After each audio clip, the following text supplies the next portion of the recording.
Hello, if anybody's there. Come out wherever you are. I'll just drink out of my Christmas mug until somebody turns up. Who will be numero uno today? Ah, hola. Hello, not seen you for a while. How are you doing? Just having me coffee in me Christmas mug. Well, you have to use it while you can because it will soon be over Christmas, won't it? Yeah. You're stopping by for a moment. Well, you're very welcome. Thank you very much for your company, even if you can only stay a moment.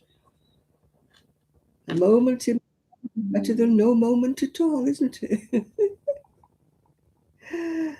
Oh, dear. The weather is quite dry, actually, for a change. I won't say it's warm, but at least it's not raining. So we'll count that as a blessing, Esther. It's not actually raining. Excuse me, swallowing me pills, but needs must when the devil drives.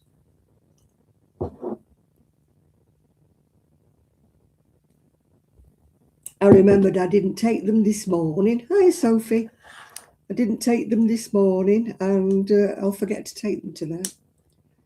I like your decorated bus. Well, not your personal decorated bus, but the bus you were on that was decorated. Very nice.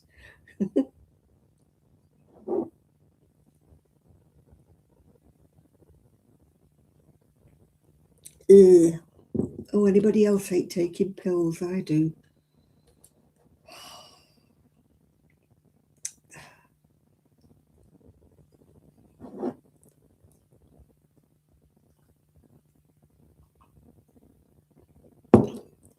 Especially when you get pills this size.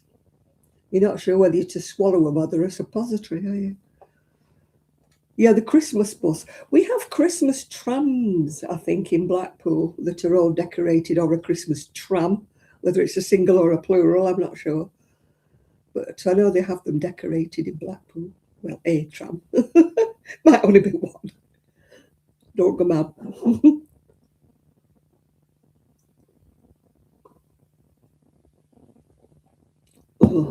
Oh, that one tasted vile.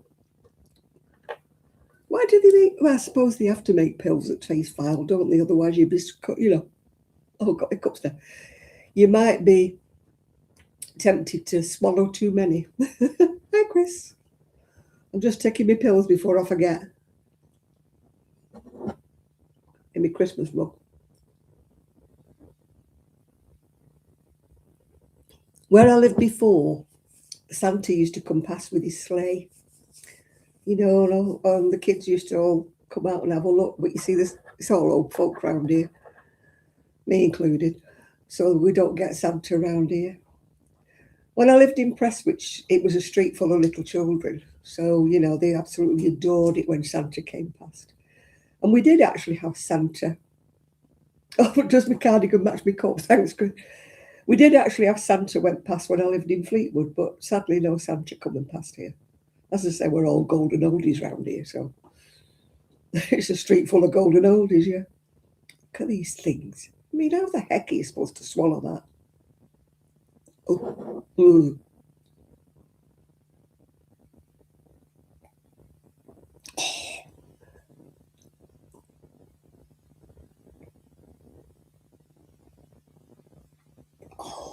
I think I'll need to make another coffee because this one's gone on my pills. Oh, dear. Yeah, I found this one in the spare bedroom. I'd forgotten about it. And I thought, what can I wear that matches this?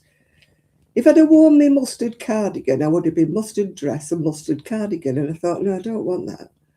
And then I remembered, and I couldn't remember where it was. Anyway, I found it in the spare bedroom. I took sweaters and cardigans here, there, and everywhere because I've got no room for them. Oh, dear. It's all right. Somebody's sending me notifications there. Somebody was asking who'd made things for charity and where had they gone. So, of course, everybody's joining in now. So I keep getting these bing, bing. I'm making this, I've made that, I've made the other. So, did I tell you I found somebody that wants my shawls.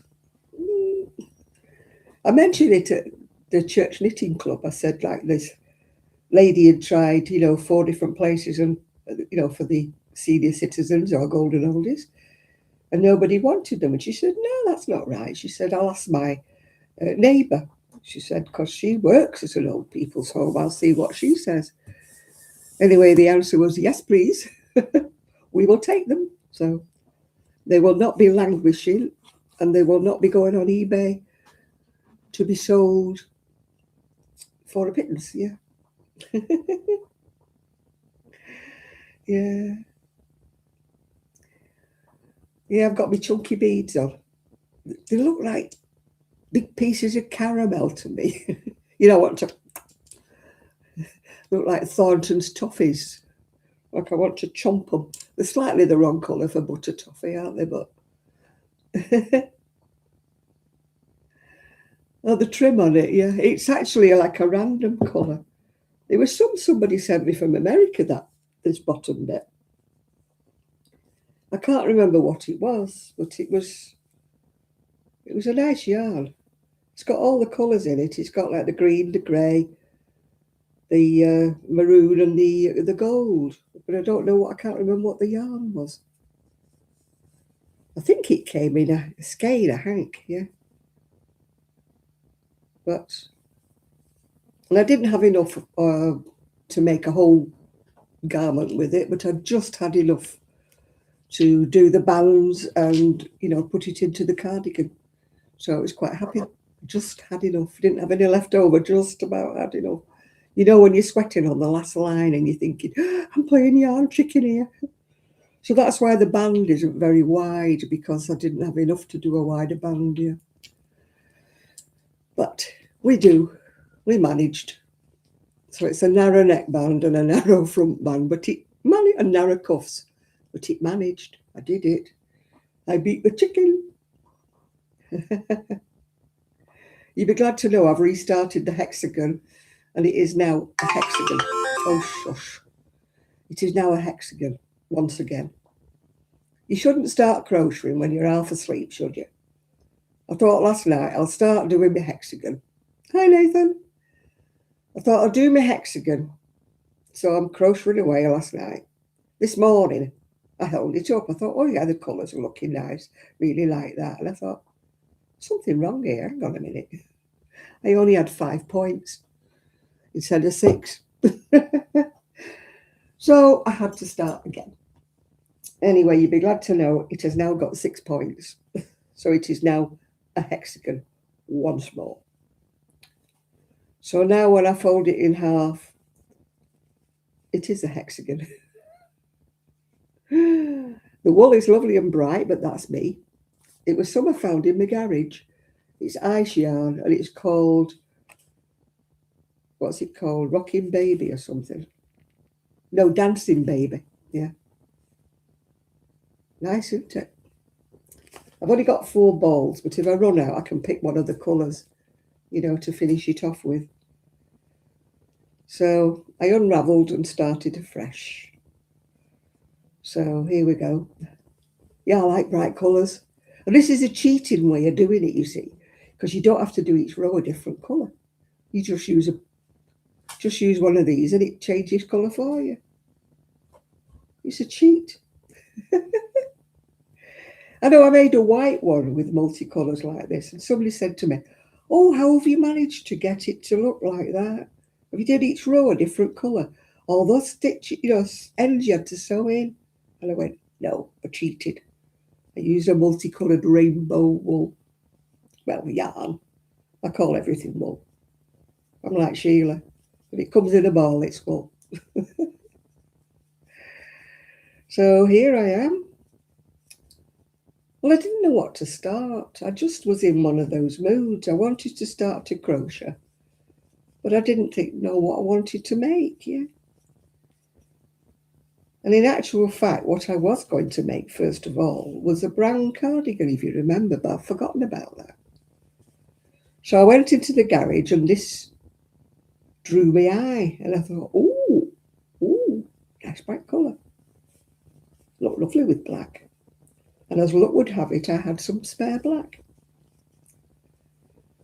Yeah, I know, I've seen them, Sophie, on the Facebook. They're looking very nice and colourful.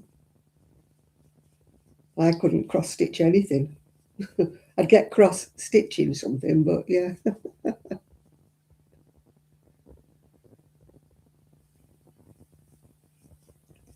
Well, it does. It doesn't really matter if it doesn't do a row. I suppose it would do if I wasn't doing a hexagon. People would see. Because like it goes gradually, like from the green to the yellow there. And it goes from the pink to the purple, mid-stitch. I don't mind that. It just adds to the character. If I was doing it in stripes like this, it would annoy me if it didn't get to the end of a row, yeah? But if I'm just doing something multicoloured, no, it doesn't worry me. Yeah, I couldn't not finish a row. I'd have to pull that colour out and do something different, you know, if it didn't do a whole row. But I was lucky that I played yarn chicken with most of these, actually. And they did work out, yeah. You know me, I'm always twittering about with different colours. It's just a top-down granny stitch cardigan. There's oodles of patterns on, you know, YouTube, and free ones knocking about. You know, you'll find one somewhere. I'm sure there's videos. I must have found it from somewhere. I didn't make it up myself, because you have to go down and get your raglans in the right place, don't you? So I know I didn't make this one up. So I did sort of follow a guideline from somewhere. But and as for hexagon jackets, every man and his dog's done a hexagon, haven't they? So you don't need a pattern for one of those, yeah. You just Google it or put it on YouTube and a great load will come up in front of you. I can't tell you which one I used.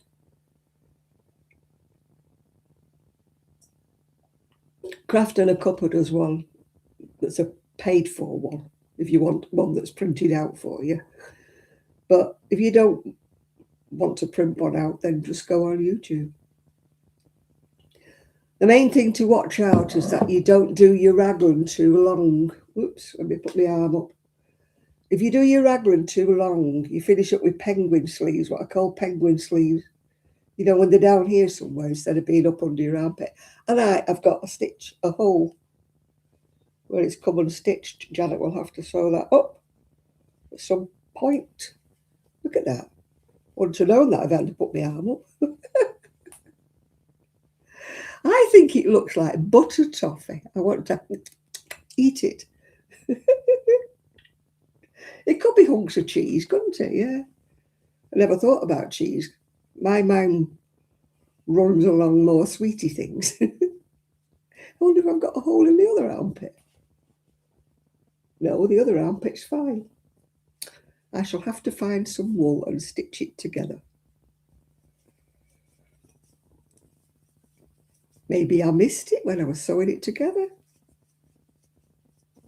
I do that sometimes. I put a sweater on the other week and I put my arm up and I'd missed about 3 inches sewing it up on the sleeve, and I'd worn it many times before. I'd never noticed. So now when I'm sewing things up, I inspect every seam just to make sure that it's all stitched together. Yeah. If you see on my Facebook, my son surprised me today by sending me AI photos of my dad in his army uniform. I only had a very old black and white photo, and he's done it in colour for me. But he's also taken a black and white photograph of my mum, taken at the same era, same time, and put them both together. And that's sweet, because I don't have a lot of photographs of my mum and dad together, not when they were young anyway. I have them when they were older, because I took some of them when they were older. But when they were like newly married, they would have been, or yeah, they would have been newly married when my dad was in the army. Well, I say newly married, first couple of years. of married life. Yeah, because, yeah, it would have been because my brother was born after they got married. They married in 36, so my brother was born in 38. And then my dad was in the army when my brother was small. So, yeah. Yeah. Well, I'm not looking forward to tomorrow because my fridge is mended. Yay, me! So I can put food in it now. And my niece is taking me food shopping and it's going to be absolutely rammed. I'm going to be colliding with everybody with my trolley. And I hope there's some trolleys, otherwise I'm snookered because I can't walk around with a basket. But I'm sure there'll be trolleys if we wait long enough. I would have liked to have gone like the last weekend, but this was the only weekend my niece was free. So when you get an offer, of a car to take you shopping, you jump at it really, don't you? Because I was going to do an online shop, but like all the spaces near to Christmas were already taken up. My friend said she booked hers about 5 weeks ago.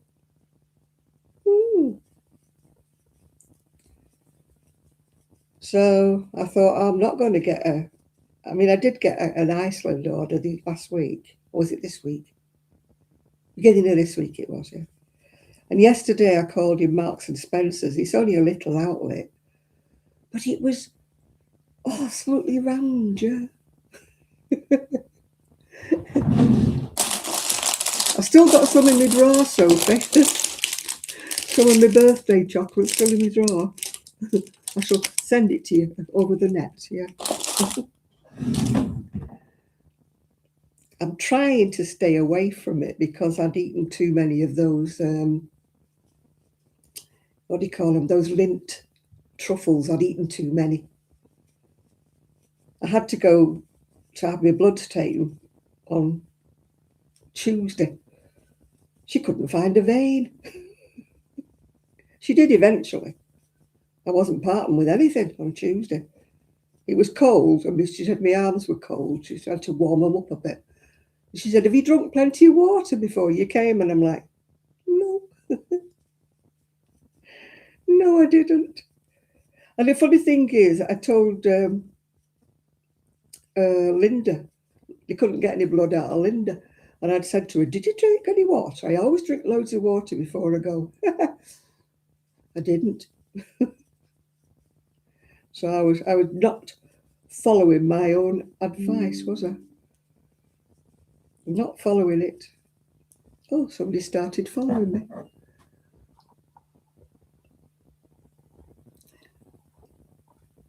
I shopped at Iceland. Yeah, I've got quite my freezer is rammed to the top because I couldn't use my fridge.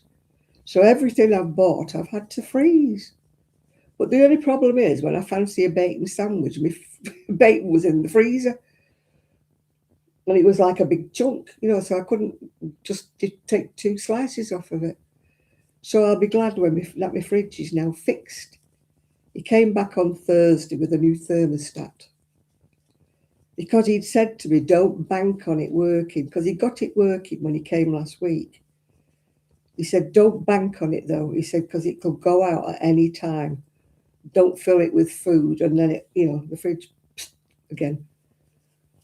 So I've been sort of, going day to day really with me defrosting stuff out the freezer and things like that.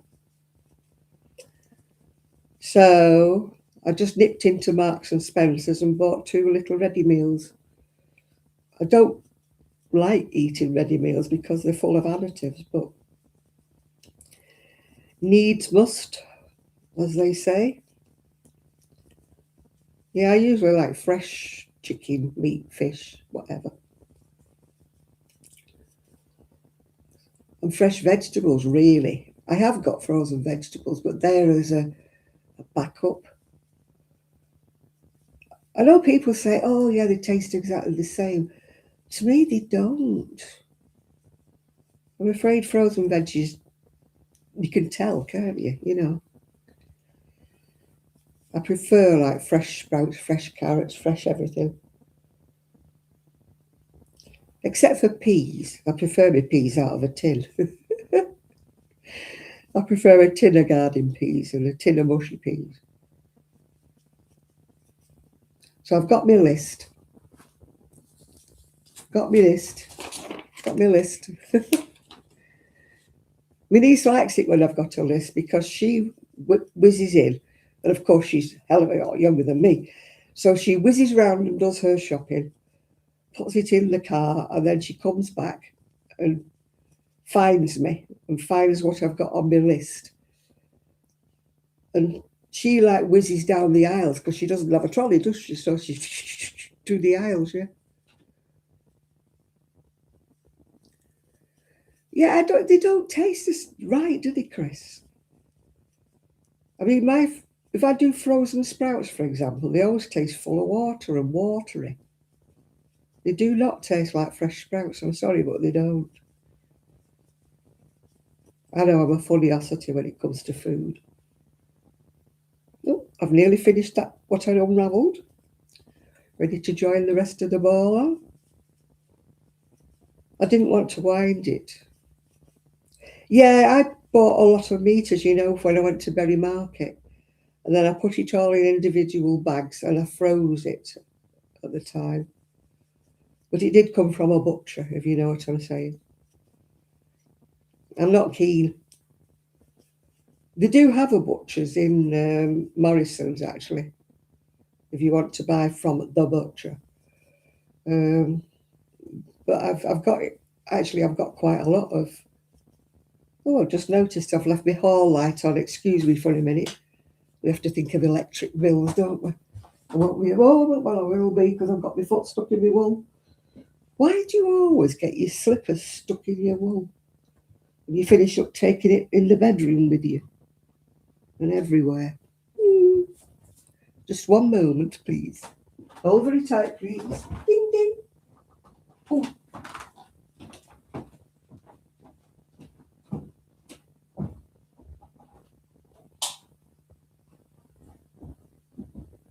There's no sense in burning 3 hours of electric light when you don't need to, is there, Janet? I'm going to make another coffee while I'm on my pins.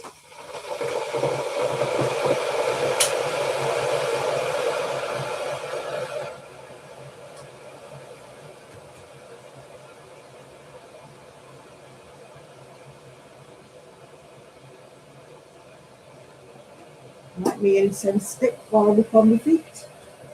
I forgot to light it.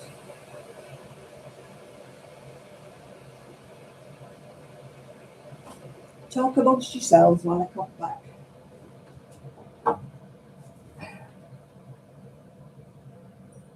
La, la, la, la, la, la. Oh, I wish you could smell this incense stick. It's lovely.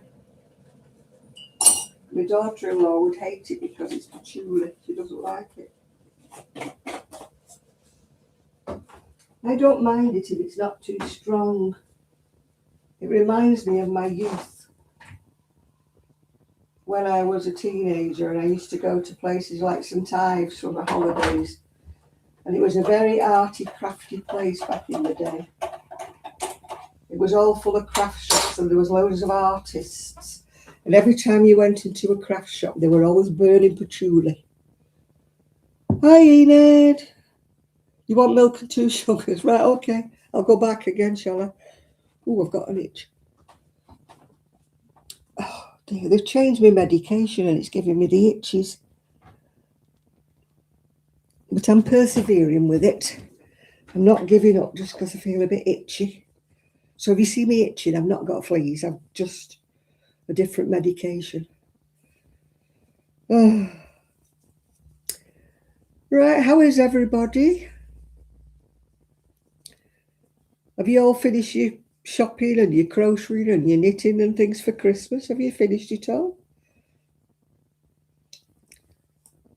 Have you got it all done and dusted?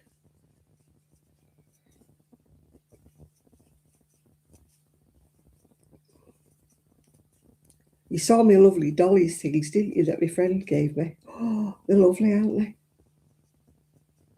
I put a picture of them. Yeah, it's making me itch, Chris. I know that. I'm like, when I get in bed. Keeps you warm though, don't it? Keeping you on the move, yeah.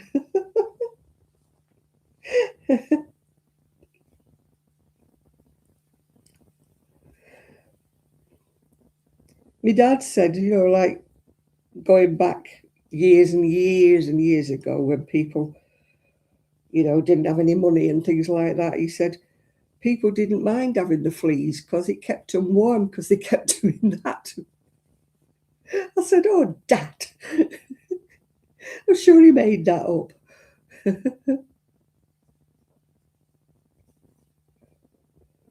This house creaks. And I'm always on high alert, ever since I saw that mouse. I've not seen it since, so I don't know whether it's left me. I don't leave any food knocking about, so it must be a skinny little mouse. Because all my food is in containers. All my cereals and everything. It's all in containers. I don't leave food knocking about.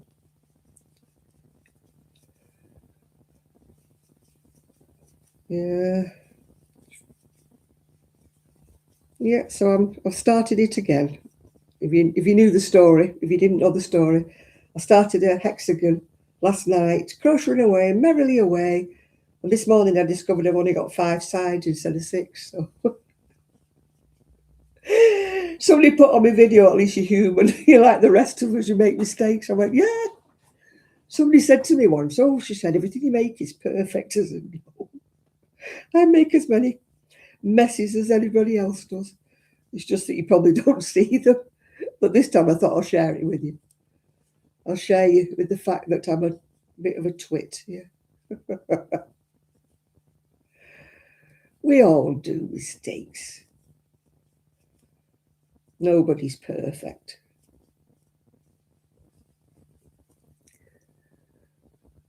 I haven't come out in a rash, Helen, but I'm a bit itchy, but I don't know whether it's that or whether it's me. They changed my medication as well. So I'm a bit itchy-coo at the moment. Not all the time, just every now and again I have a bit of an itch. So I'm not got fleas, I'm just itchy-coo, yeah. That reminds me of a folk group called the Oldham Tinkers. They used to sing a little, folk song type of thing. And in the middle of it, they used to go, itchy-coo, itchy-coo. So I'm like the Oldham Tinkers today. Itchy-coo, itchy-coo. Not witchy-coo, itchy-coo. Oh, I haven't.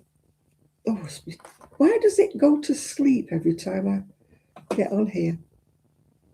I didn't open my Secret Santa while I was on the video today, so I'll have a little look. I've got another 3. He could go on. He's not having a Christmas stocking, I tell you that, mouse. Hopefully he's left and gone somewhere where they've got food. Right, here we go. Little green, Merry Christmas pack. La, la, la, la. Let's see what we've got in this one. Oh, hope it's not breakable.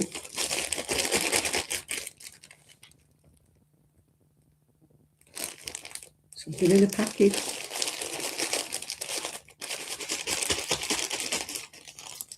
Ooh. Something that's purple and something that's pink. Well, I hope that's a toadstool, because otherwise it could be construed as something a little bit rude. I hope it's a toadstool,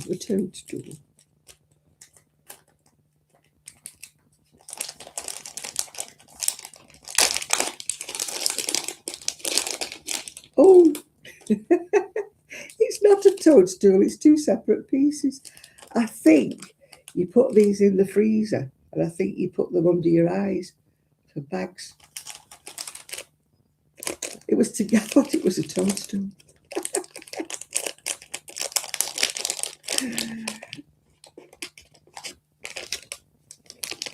My cats and my foster cat that lived next door, they were both, all three of them were rubbish at catching anything.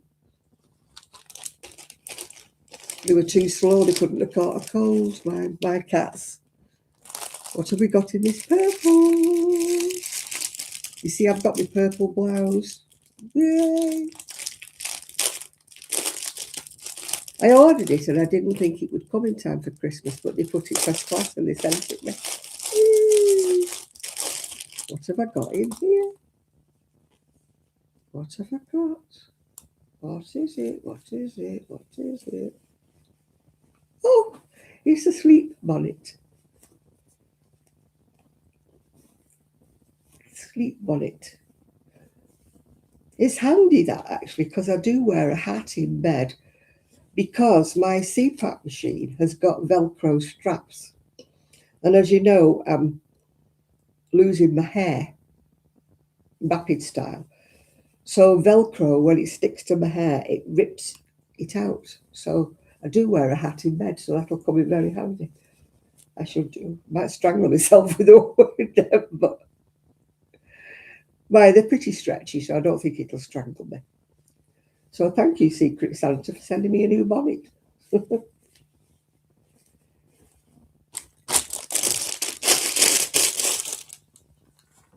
Oh, there we go. Must be some new nose. Yeah, well, it's the Velcro.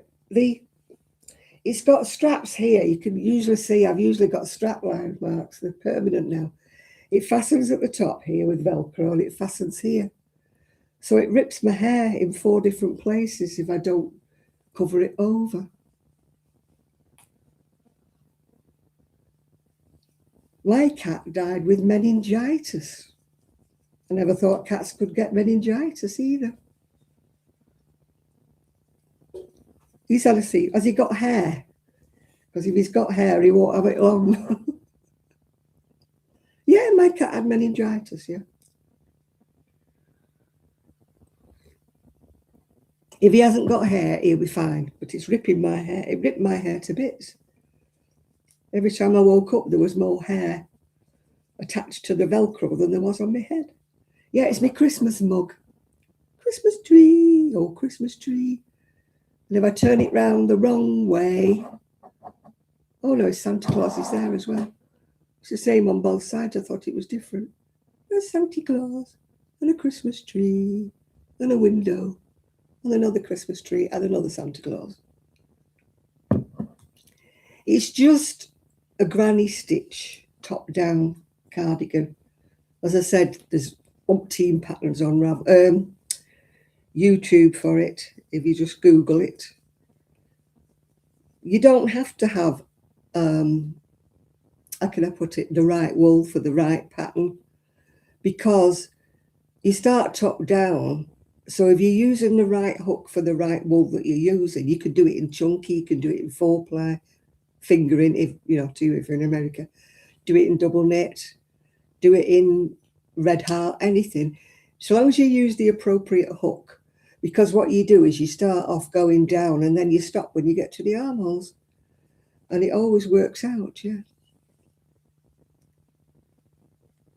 You added it on your wall? Well, you're lucky if it, none of our supermarkets, apart from Aldi that occasionally gets things in the middle aisle, none of our supermarkets sell wool, because we've got Asda, which is a part of the family of Walmart, but they've never sold wool. Yeah, I think raglans depends on your shoulders, don't it? Raglans suit me, but if you ever watch Sheila, she always says they don't suit her, but she likes an inset sleeve, like a set-in sleeve. I think it depends on your shoulder shape.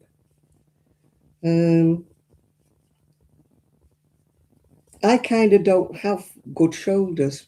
I'm like my dad. My dad had very narrow shoulders, and so do I, yeah. Oh, you found a knitting and sewing shop. I'm lucky in the fact I have got a local wool or yarn shop just down the road from me called Naked Sheep. And that's where I do go in when I'm not buying from Wool Warehouse. She doesn't watch me on here, so it's all right. I do tend to use Wool Warehouse because the Naked Sheep is brilliant, but she doesn't always stock the brands that I want, you know, like she doesn't stock the Boho Spirit and things like that, yeah.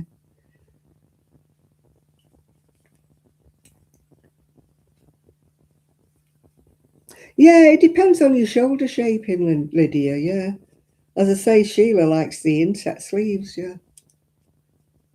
Whereas with me, inset sleeves tend to be drop shouldered because I've got such narrow shoulders, yeah.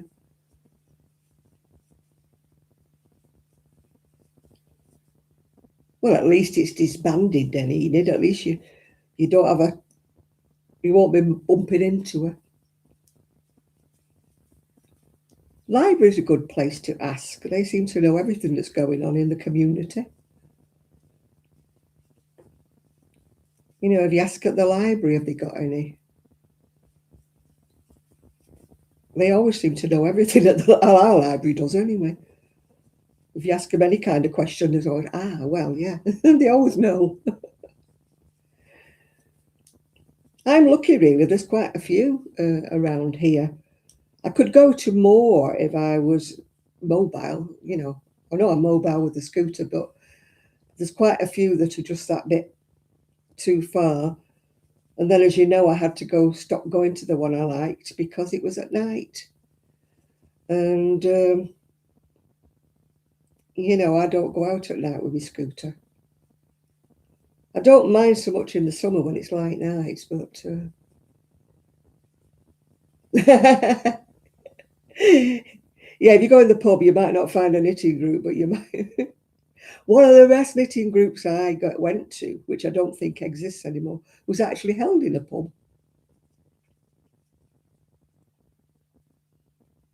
It was downstairs in the pub. The landlord let us use the room for nothing, yeah. And it was in Salford. It was brilliant. It was actually run by the guy who was in Beautiful South. He ran the pub, yeah.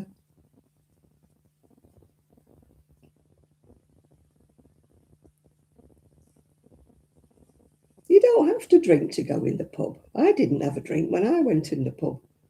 I had a soft drink. Nobody minds. You don't have to drink booze.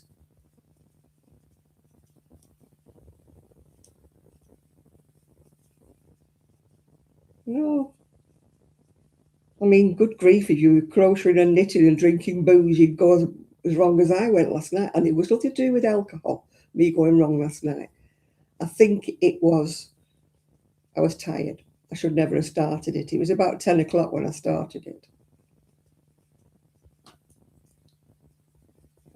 Yeah, we're all right in England. We tend to have the old-fashioned type pubs, although a lot of them are turning into what I call young places that are all noise and banging music. And I mean, the bank the two banks in Cleveland have now turned out to be like bars for the young people, you know, boom, boom, bang, bang music and cocktail hour, you know, and all that jazz. You won't catch me in there. I don't mind a good old-fashioned pub, you know, where you get a more, I'm not a hipster. They're trying to attract, I think, the young holiday makers. Don't forget where I live is a bit of a holiday town. But to be truthful, actually, Cleveland attracts more the older type of holiday maker. So I don't think a young with it type bar, I can't see it working myself, actually.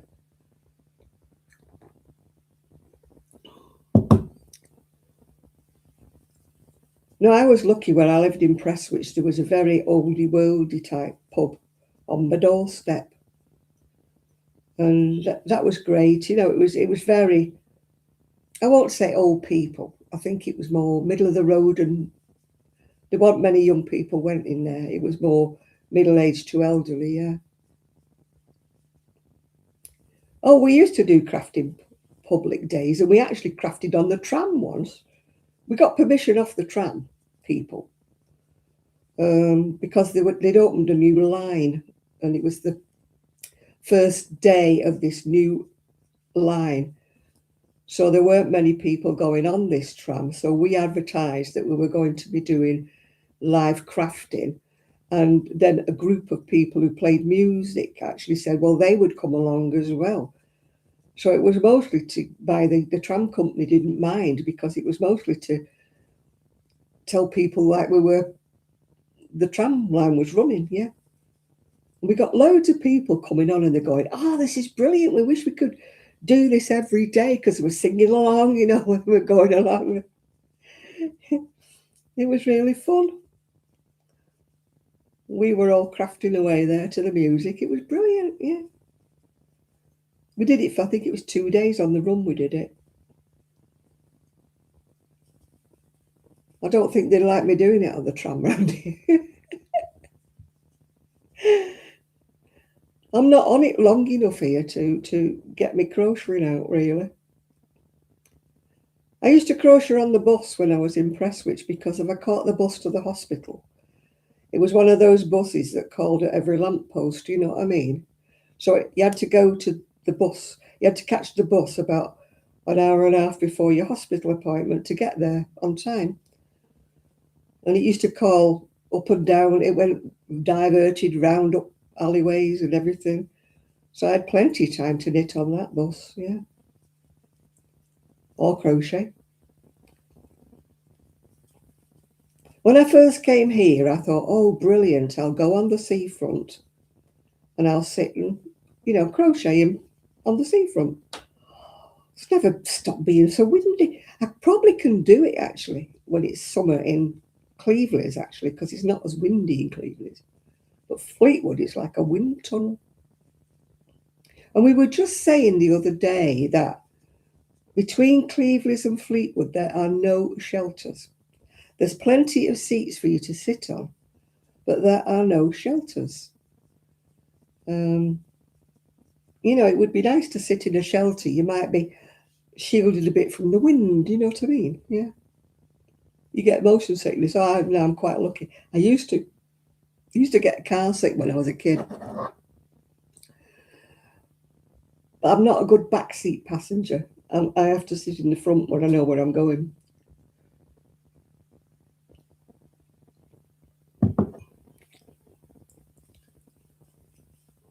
I feel more queasy on an aeroplane, actually. When it gets the bumps, when it goes into turbulence, whatever they call it. Just a spot of turbulence, And you're going ba-boom, ba-boom, ba-boom.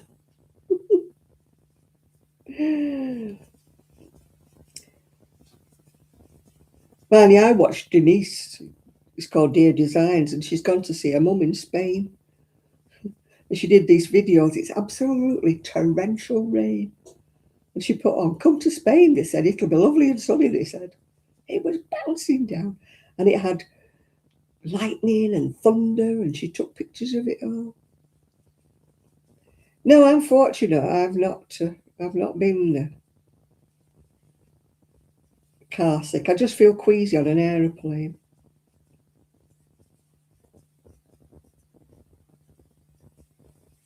I'm lucky, really, because my son was never car sick either. I know some kiddies are, but my son wasn't either. And I've never been seasick either. I'm always the one that's not seasick on a boat or a ferry or anything. Everybody else is throwing up all around me, and I'm always fine.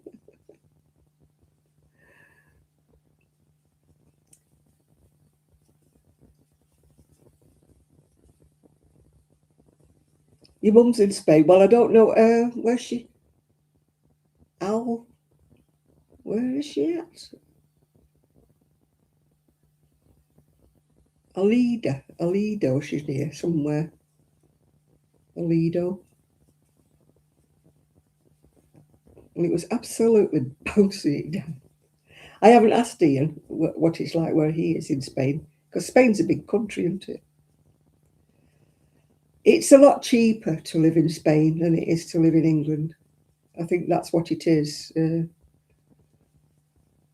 I don't know why not Portugal. I think, and also Spain has got a lot of English type bars, English type places. I mean, years ago, my son used to live out there, and he lived on like a complex that was more or less totally English.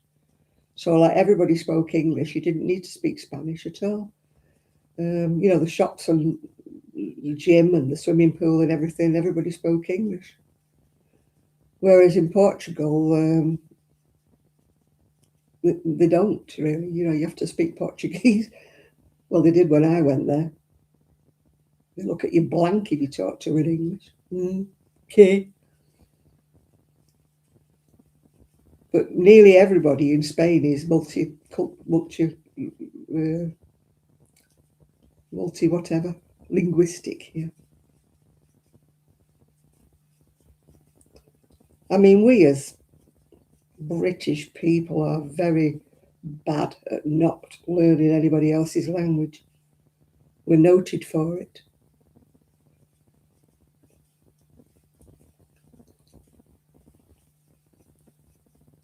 You know, I do try to learn a few words of somewhere where I'm going.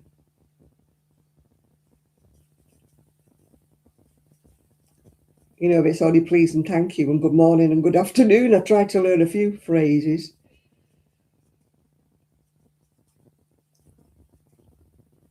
You know, you can't learn the lingo, but it does help if you know a few words.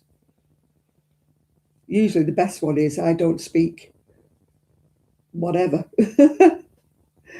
No hablo español. That's the only words I know really in Spanish. I don't speak Spanish.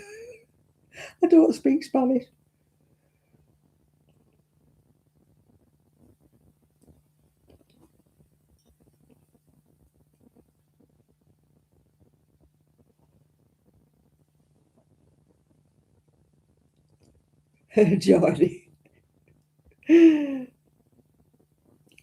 Yeah, I speak Oldham, which is nothing like what I speak like now. I speak Oldham, the Queen's English, and a bit of French. I wanted to learn German, but we had to learn Latin when I was at school. Don't ask me to speak anything in Latin because I've forgotten it all.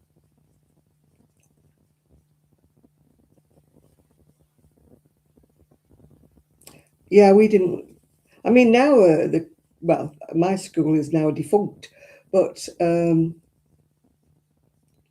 where it was before, you know, we had the other ones lower down than me had a choice of Spanish or German, but we didn't. We just had French and Latin. Hi, Lizzie. Mind you, if Linda that comes on here, you can understand her because she's typing, but she speaks tremendously fast and she's got a very, very thick Scottish accent. So I defy anybody to understand her. I have to tune into her, you know what I mean? She's very... She speaks very, very fast.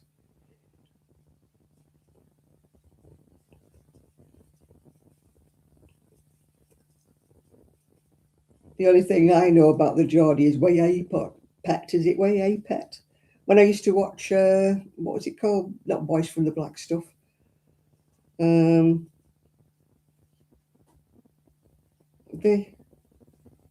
Oh God, if you get Linda to speak to you, you'd have to tune in because she speaks extremely fast. Sorry, Linda, if you're listening, but you speak very, very fast. And I have to sort of tune in, you know, before I get the gist of her accent. When she first comes in, I'm like, whoa.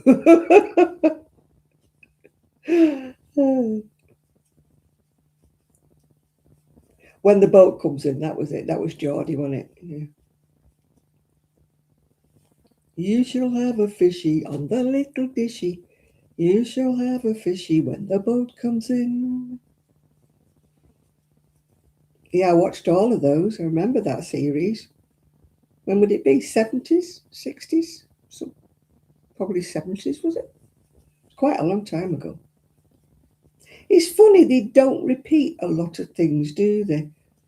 You know, things that you've really enjoyed, they repeat a lot of tripe, don't they? But they don't repeat things that you want to watch.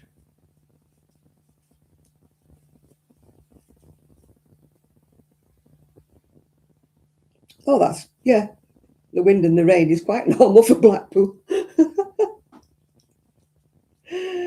When I was a teenager, we used to come to Blackpool many times. You always had to take your pack-a-mack and your umbrella.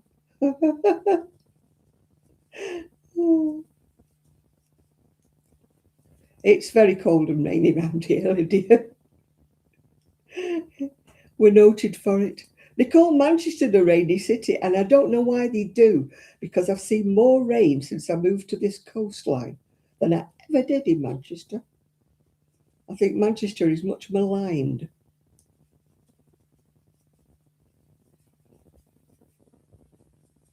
I mean, when I was a teenager, we used to come to Blackpool. I never remember it being sunny. I honestly don't. All I can remember is wearing a pack-a-mack and a rain hat. Yeah.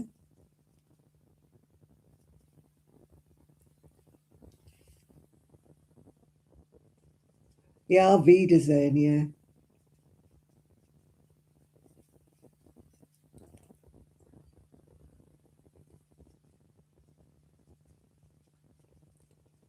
That was very typical of the time, you know, builders going over to Germany, yeah. Scotland, well, I can't speak for it, but I know every time I stick my nose over the border, it rains. Yeah.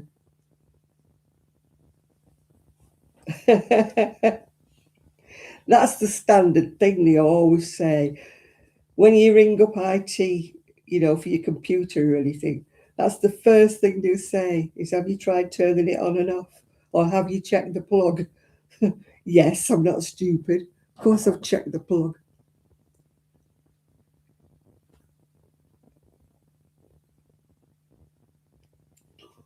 Do you know, every time I hear anything creaking, I keep looking around to make sure it's not the MOUSE.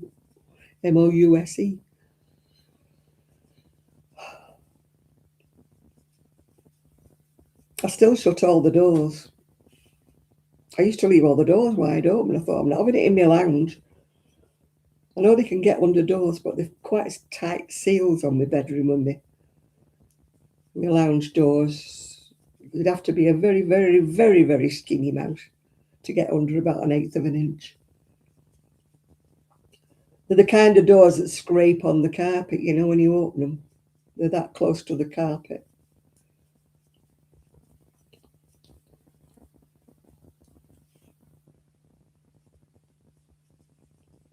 My favourite quote from a TV show is it on the trolley? If it's not on the trolley, we don't have it.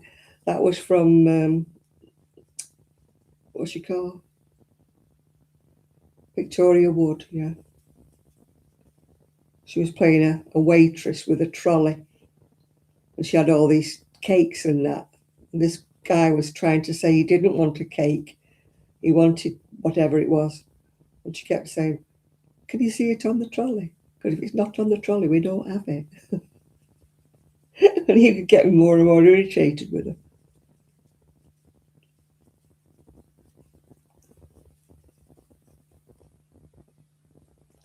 Tra-la-la.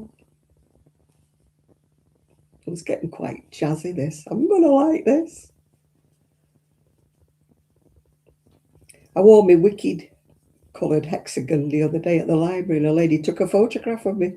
Well, not of me, but of my cardigan. I said, shall I stand up? She went, no, I just need to see the back of it. I thought, fine. Obviously didn't want my front.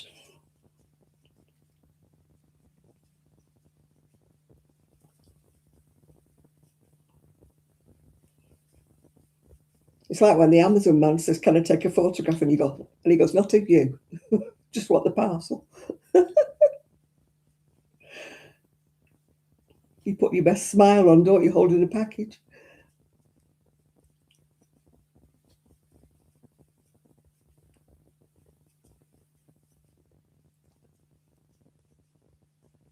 I sent a parcel up to Linda, but of course she wasn't in. So they took it back again. So he's going to bring it back on Monday and she's not in again. So I don't know when she's going to get this parcel. Because they only try, I think, once. And if you don't get you don't get it. You have to go and collect it from the depot.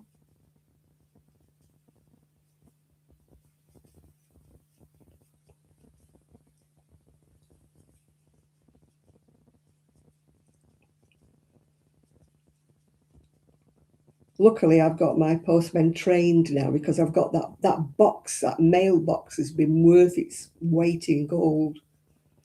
I don't have to worry anymore. They just put all my parcel. In fact, they put them in there when I'm in. I can hear the clang. I can hear my mailbox go clang. I think, So I have to go and get the little key then and go and open it. And I think, come in, you could knock on the door. So I've got them so well trained just to put everything in the box that they do anyway, whether I'm in or not. But still. Oh, I've gone itchy again. Oh, it's got to be the tablets because I've just took them. Well, you saw me take them, didn't you? I have some antihistamine somewhere or other.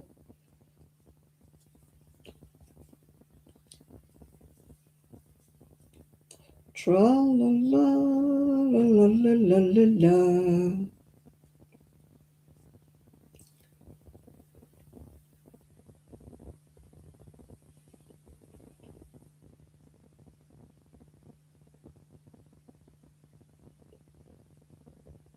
Yeah, well, they always seem to come when I'm in the shower. I mean, my bathroom is like next to the front door, so they should be able to see the water going down the plug, you know, the grid, and know that I'm in the shower. So at least I've got them trained now. They put it in the box now. They don't walk away. My Ring doorbell's got a delay.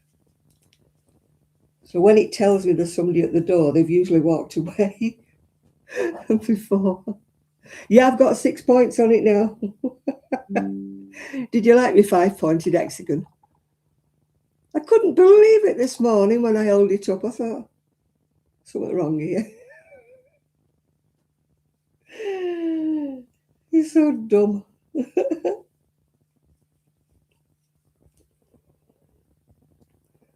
Well, a lady once said to me, what am I doing wrong? And she was making a granny square. I said, you're making a granny square. I said, the clue's in the title, hexagon. I don't know why I thought 5 points was fine. I obviously wasn't thinking rationally. In my defence, it was 10 o'clock at night and I was rather tired. I should not have started it at 10 o'clock at night.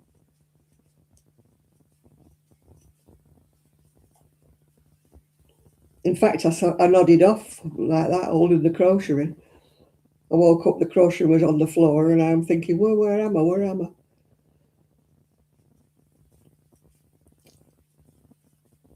I'm always doing that. It was worse when I was knitting because I'd wake up and all my stitches had come off the needle because I was going to sleep.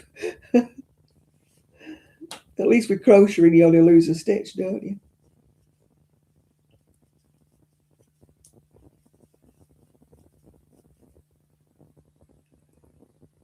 A half treble.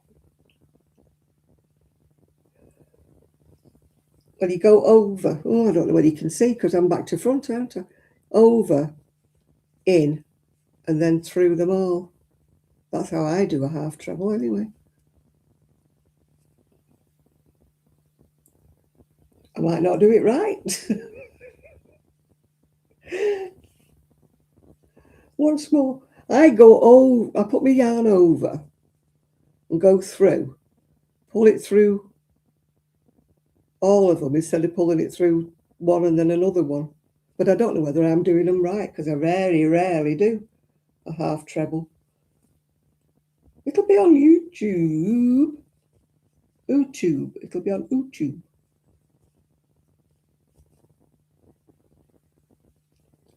I'm probably doing it wrong, Sophie. I don't think I'm doing it right either.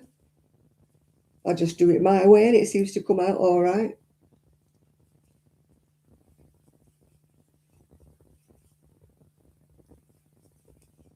It looked all right. But as I say, I wouldn't like to say I'm right. I don't do tutorials, you know, I don't. I wouldn't like to say, oh, yes, this is the right way. Because I question myself as much as anybody else does. I'm like, is that right? Is that okay? Have I done that right?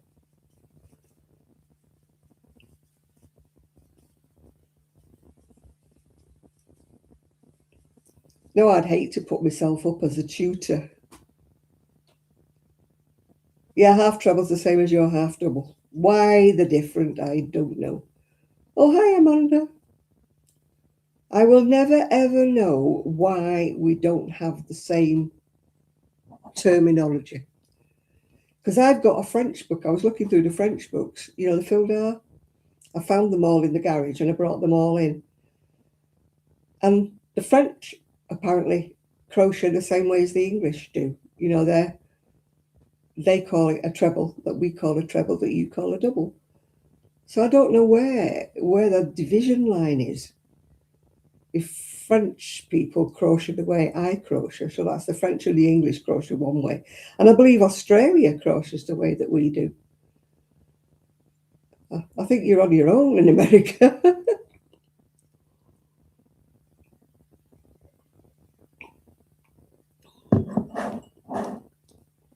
But what I don't like is I never say that my way is the right way.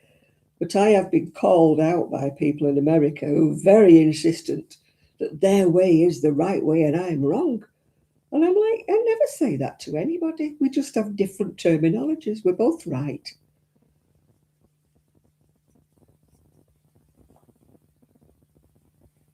Oh, God, I hate it when they say a G and an H. That means nothing to us in England. Or Britain, I should say. You know, that doesn't mean, if you say use a H hook, we're like, what the hell's a H hook?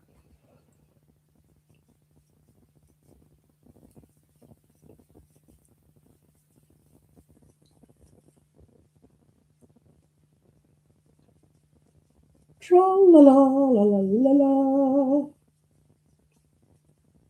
Yeah, I found all my very, very, very, very, very old McCall's knitted and crochet books.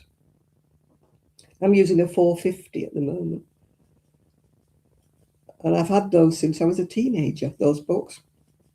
And I won't part with them. Yeah, a 7 is a 4.5. What amazes me is, like, you don't have a 3mm. You have a 3.25 and a 3.75, but you don't have a 3.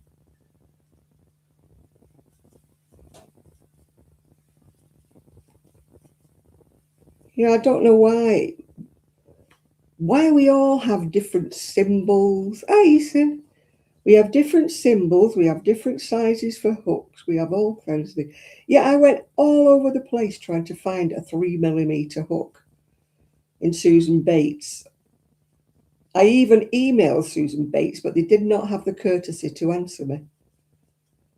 It wouldn't have took them 2 minutes to answer my email, would it? But, you know, no, they didn't answer me. I emailed them twice and I didn't get an answer off them either time, which I thought was quite rude. They could have just said, no, we don't do them, couldn't they?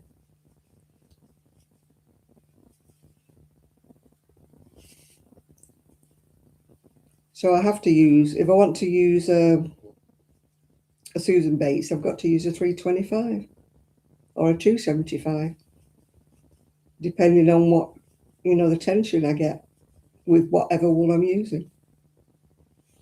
So it annoys me. I've got 3mm hooks, obviously I have, because other people make them. It's just Susan Bates that don't.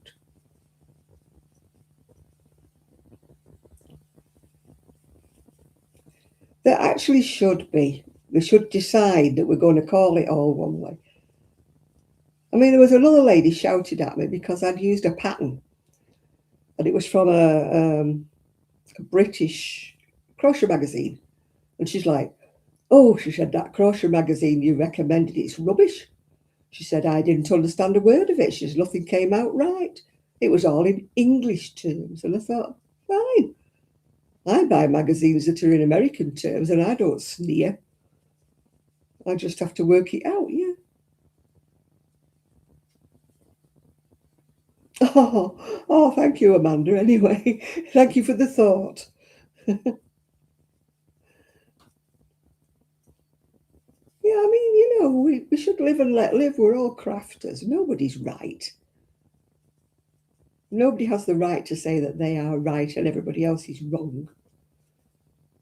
It's like the way you crochet. Everybody crochets differently.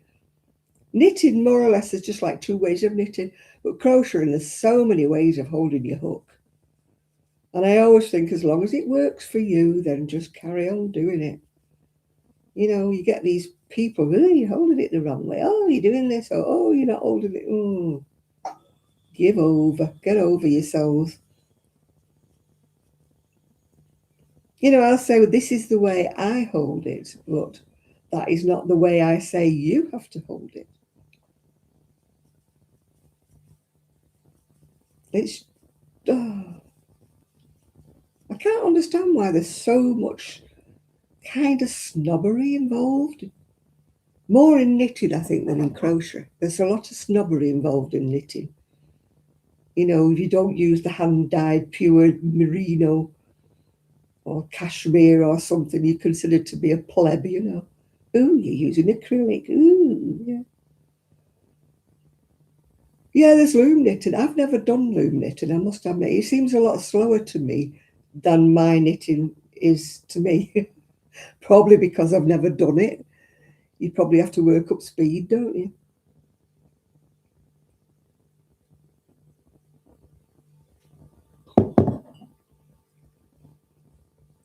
But as I say, there's no right. I hate it when people criticise people for what wool they're using, whatever they're using, what hooks they're using.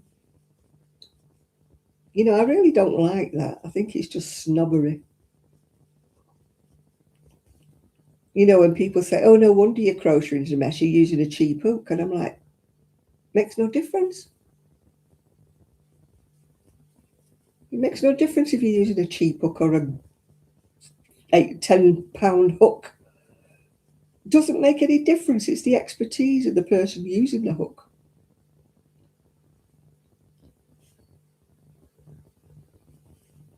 Well, exactly. Yeah, I can't wear wool. But I don't say to other people that they shouldn't wear wool. Whereas people tell me I shouldn't wear acrylic, and yet wool makes me itch. So, I just cannot understand why some people have to pick at people for whatever it is that they don't like that they're doing. I'm like, well, if you don't like it, don't watch it. Don't. I suppose you'll always have self-righteous people who think they're better than everybody else, won't they? But I certainly don't think that.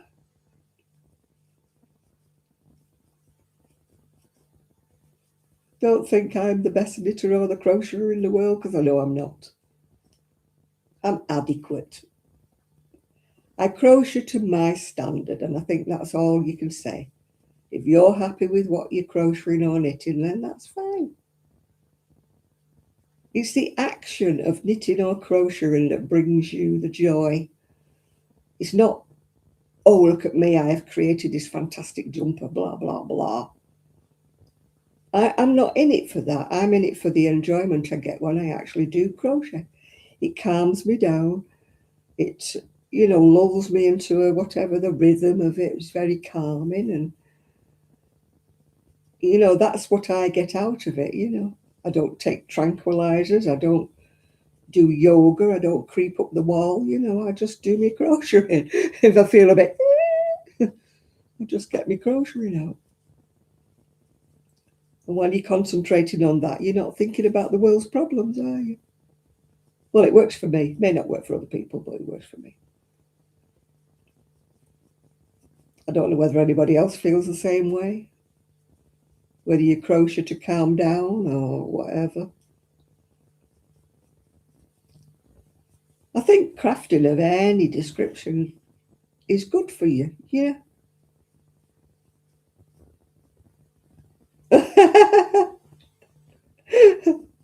As if you wouldn't have sold it, as if you'd still have it, yeah.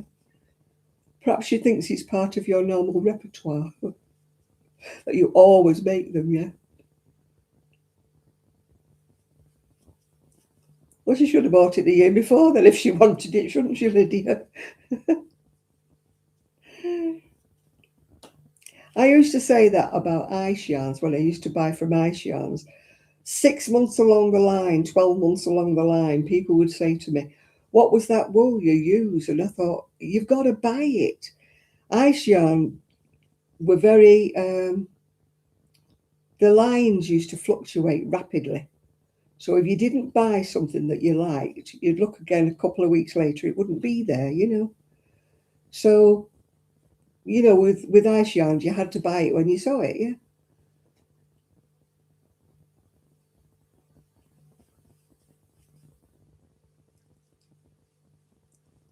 Oh, I know, they think you're going to produce it from underneath the counter, that you're hiding it from her. You've really got that black hat underneath and you've got to go, what do you mean this one?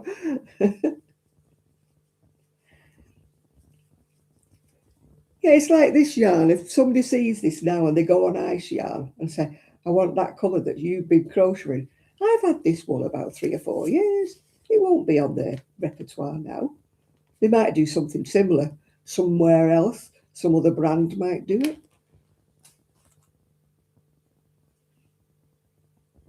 It's very good for you. Yeah, it is. You're right, Sophie. Whatever it is you do, you can paint, you can embroider, you can do anything. I mean, you know, people do woodworking, don't they? People do that awful 5D, whatever it is, sticking them little sticky things on. But whatever it is that calms you down, you know, then you should do it by all means. As I say, I don't do this. Well, at one time I did it to sell it because that was when I needed the money more, and you know, I used to like making things to sell things, but now at the moment I can't sell them because Etsy's just a pain in the backside.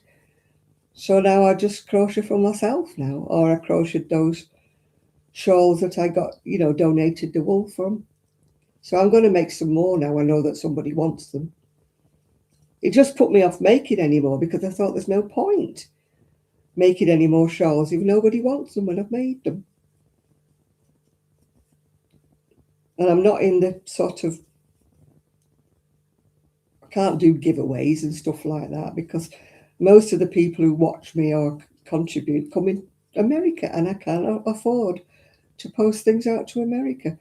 So if I was to do a giveaway, it's a bit mean if I say, oh, you can only enter if you're in the UK.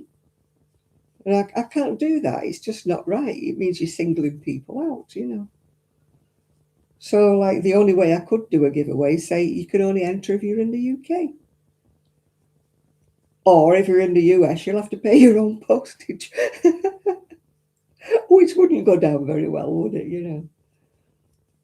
If it's a garment or something, you'll have to give me £30 for the postage. Ah, yeah. Some free giveaway that is, yeah.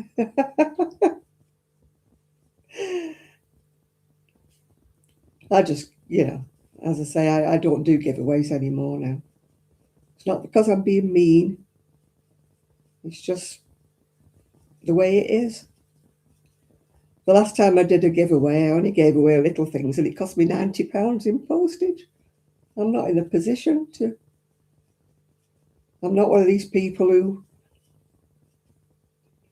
who gets paid a lot for YouTube videos. I don't, yeah.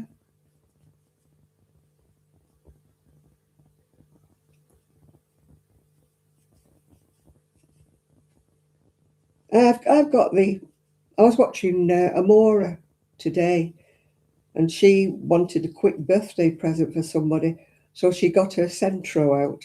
I don't have a Centro, I've got an Addy. And she cranked out this hat, you know. And I was thinking I should get mine out again. I know where it is, it's in the spare bedroom. My Addy doesn't seem to like double knitting. It likes 4-weight wool, you know, the American. But I believe the Centro works better for double knitting than the Addy does. But I'm not buying another Centro because they're expensive. And for what I use it for, it's just not worth it to me. If I was churning them out to sell, it would be a different matter, wouldn't it? But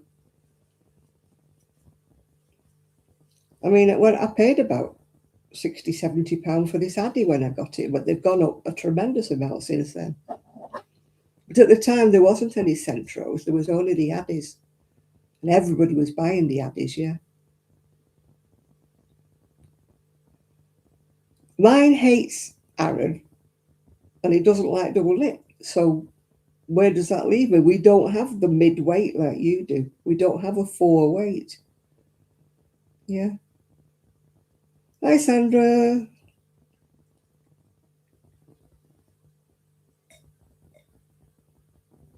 I still do have some American yarn, you know, the 4-weight. But I've got bigger amounts. And if I get down to a 1 ball, I might make hats. But mostly I've got bigger amounts, which I want to keep to make a garment of some description, yeah. You know, if I've got 6 balls or something like that, I'm not going to use it on a hat.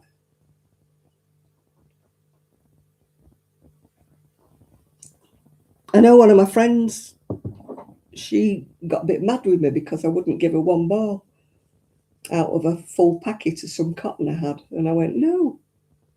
I said, pick something I've got oddments of. I said, I'm not breaking in a full packet just to give you 1 ball, because then I could be 1 ball short for a cardigan. I wasn't being mean. I was just thinking about that was back in the days when I used to crochet to sell, yeah. But those days are gone. Those were the days, my friend. We thought they'd never end. I need a Coca-Cola. That coffee's made me thirsty for some unknown reason. Does anybody else get thirsty when they've drunk coffee? I've got a dry mouth now, and I've just drunk 2 cups of coffee. Now I've got a dry mouth.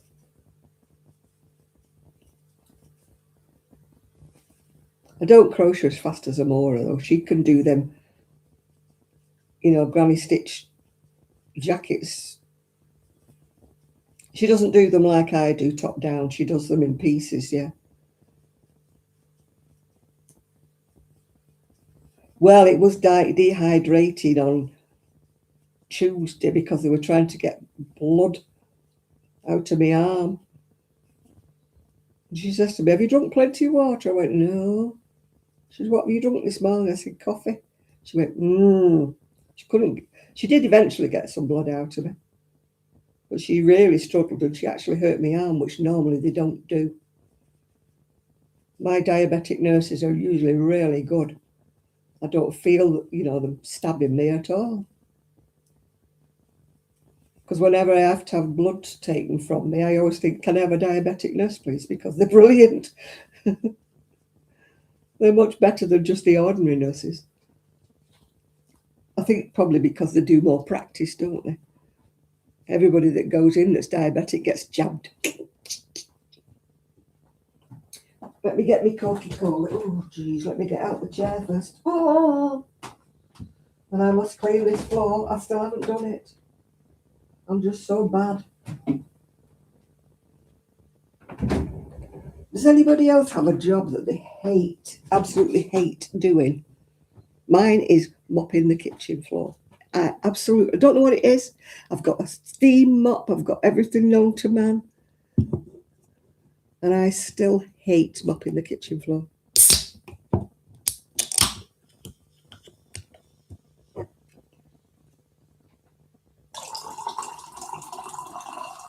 But to be quite honest, I'm not impressed with that steam cleaner. I'm not impressed with mine. Maybe I bought a Duff one, I don't know, but I'm not impressed with it at all. At all. Cheers.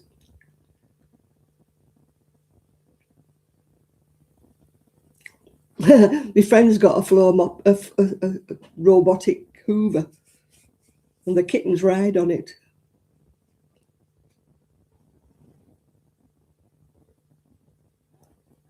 Oh God, yeah, my kidney function's rubbish as well. But if they try to say that they can't do it because of my kidney function, I was born with it. Yeah. Always. Is it Pepsi? No, this is Diet Coke. This is my taste. It's not really, but I don't know why. I mean, I don't think Diet Coke's any better for you because it's that aspartame stuff in it. Everything you drink or everything you eat's got some snag, hasn't it? Something. Have I got any sweeties? Have I got any sweeties in my little drawer? Have I got? Oh.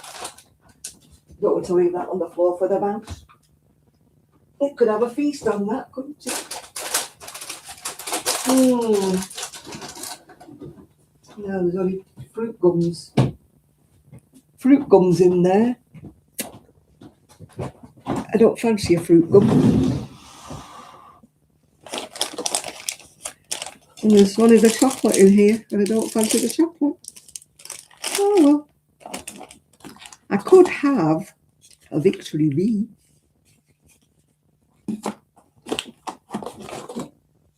I like Victory V's. Some people don't like them, but I do. I thought I had one that was open, but I don't. Maybe that's a sign that I shouldn't be having anything.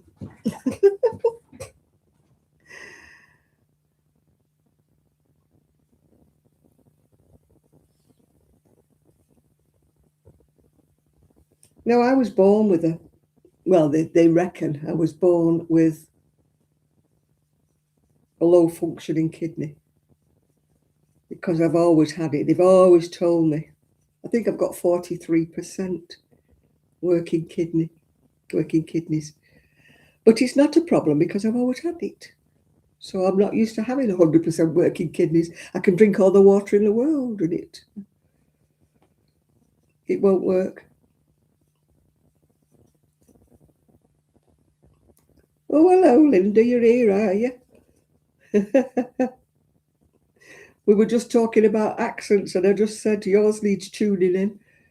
I have to take a deep breath when you start talking. She talks really fast.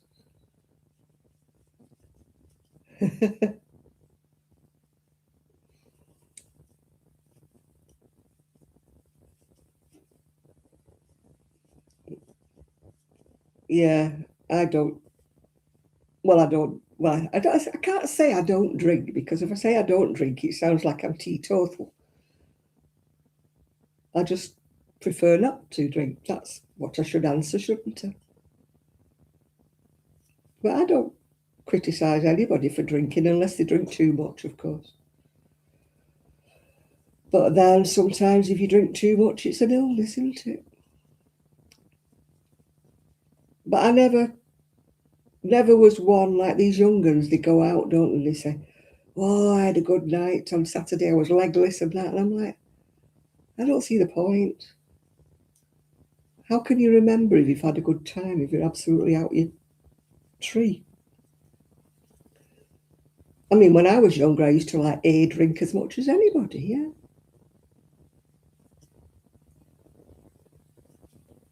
But I don't like people who drink,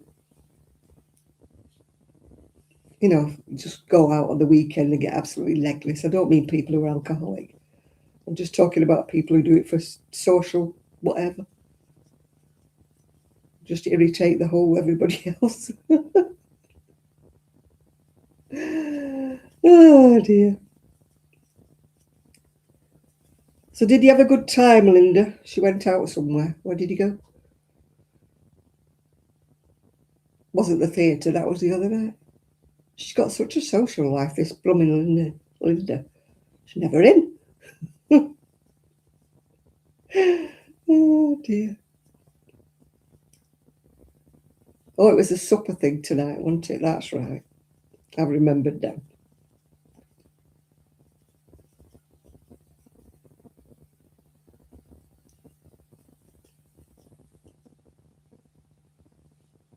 Well, no, I don't enjoy these things anymore. I think as you get older, you don't really, do you? When we used to go out for Christmas meals, I was always glad to come home because then they used to start with a bingo and I wanted to come home, yeah.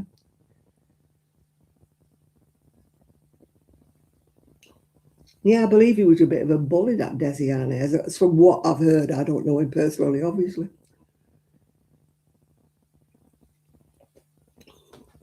But it wasn't all sweetness and light like it was in the I Love Lucy's shows. No, I like going out, but then I always like coming home. It's like Christmas Day. I love going to my niece's. I'll be very happy when I go to my niece's, but then I want to come home.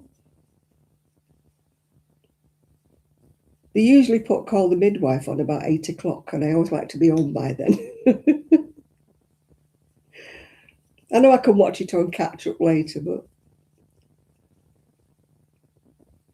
I'm just a bit of a party pooper as well.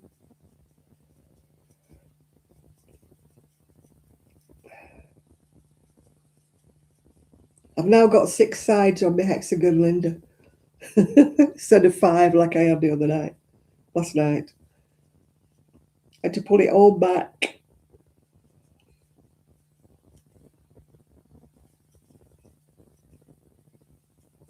I've got loads of books ready for Christmas.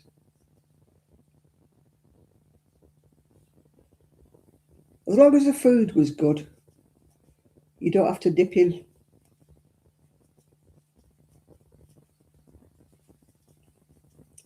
You won't be having your supper tonight then.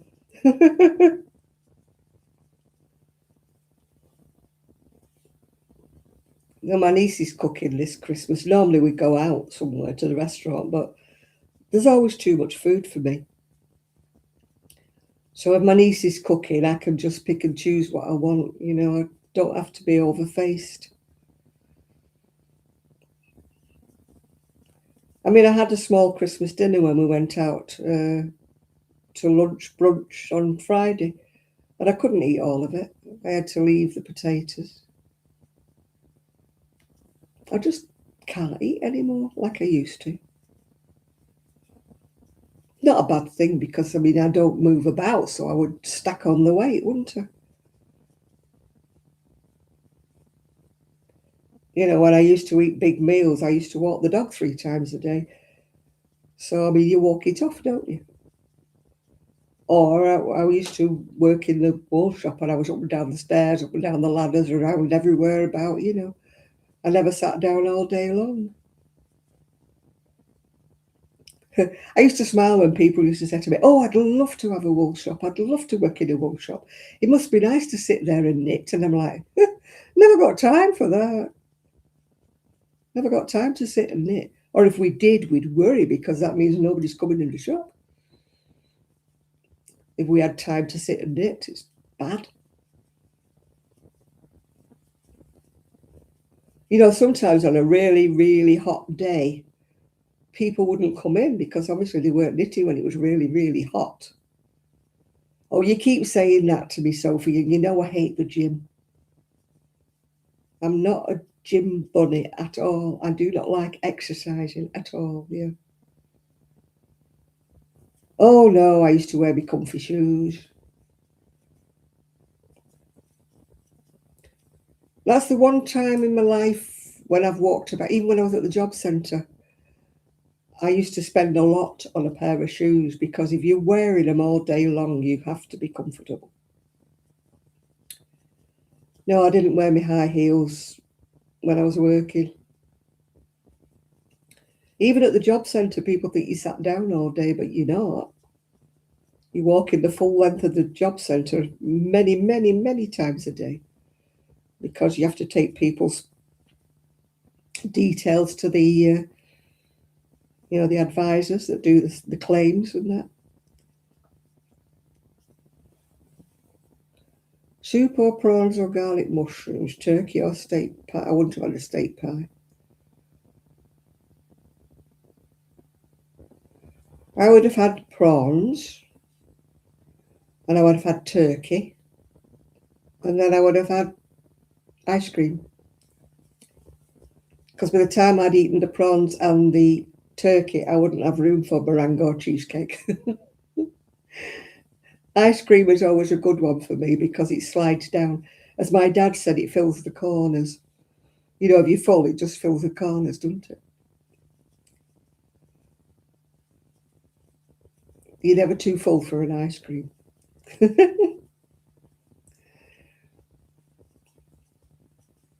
I've gone off that cheesecake, you know, when it's like cheesecake with a layer of jammy stuff on the top. I've gone right off that. Fish and chips for your Christmas dinner. You're lucky if you can find a chippy that's open.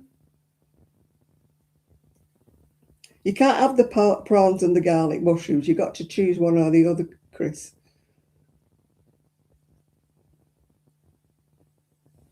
It's soup, prawns or garlic mushrooms for your starter. So you could have one of those two. And then you could have your steak pie.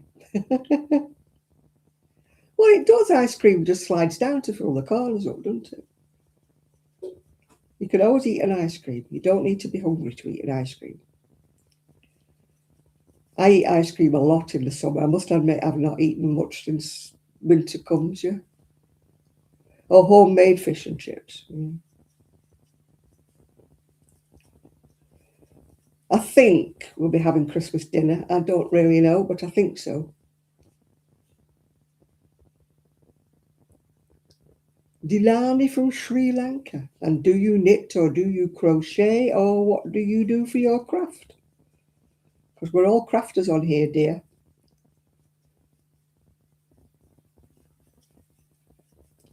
So we're nosy and we like to know what you do.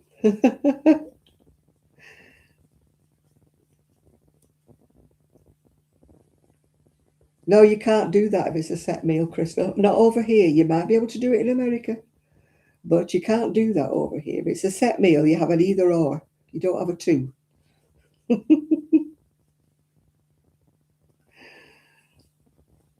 You throw everybody into havoc if you do that. It's all right if you go to an ordinary restaurant. You could do that, yeah. But if you have a set menu, like a Christmas dinner set menu, you have to choose one or the other.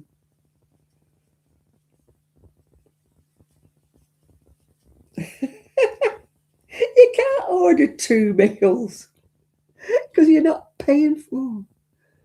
You do not understand the British way of doing things.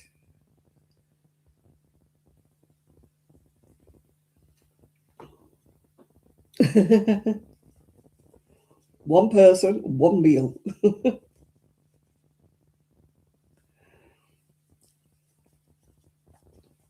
I don't think they'd let you order two. No, you're all ruined in America. You can order this, that, and pick about, and you know. I mean, you've got about 79 flavours of coffee, haven't you? In the UK, if you started messing about like that, they'd have you out of Costa.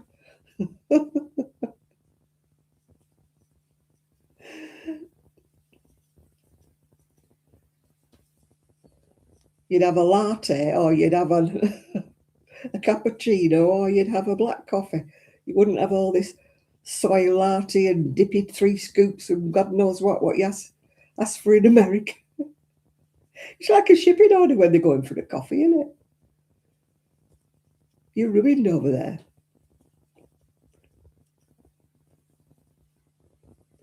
If I went in, they'd be saying, "What do you want?" We said, "A coffee with milk." Or without milk in my case. Do you want an Americano? No, I just want a coffee.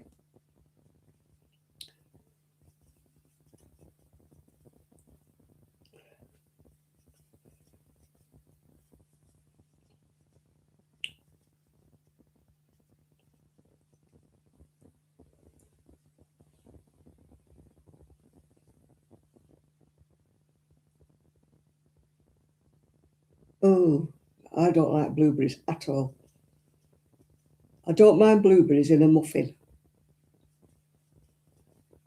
but I don't like blueberries.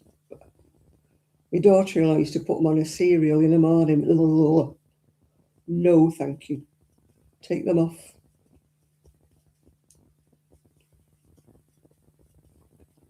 No, I only like them in a muffin. I never buy blueberries.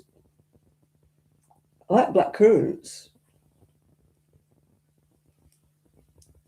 And I like Wimberry, but you can never get Wimberry anymore. People say, oh yeah, blueberries are Wimberry. They're not. Wimberry's a different species altogether. Everybody's blueberry mad, aren't they?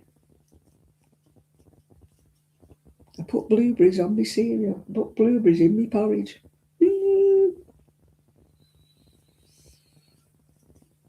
I don't know whether they don't like me, Lynn, because I don't like them. I put other fruit on my porridge. I have bananas usually on my porridge.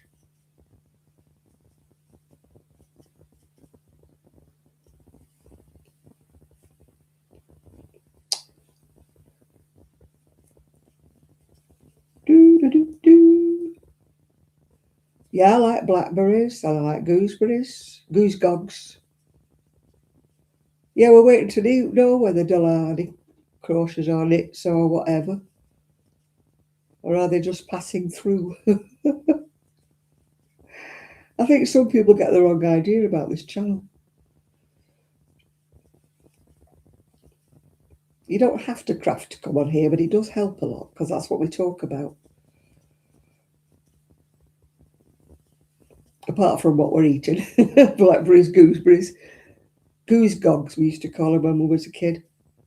I don't know why we called them a goosegog, but we did.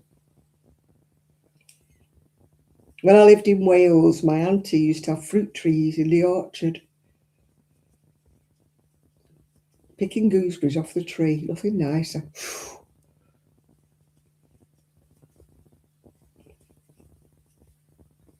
A lady once gave me some gooseberry jam, and I'm like looking at it because it was like brown, and I thought, ew, that looks vile. Anyway, one day I didn't have any jam, so I thought, oh, I'll have to open this gooseberry jam. Oh, it was gorgeous, it was delicious. There's me maligning this lady because it looked like brown slush. But it was gorgeous. But nobody does it, commercially. I think it's because they would expect it to be green.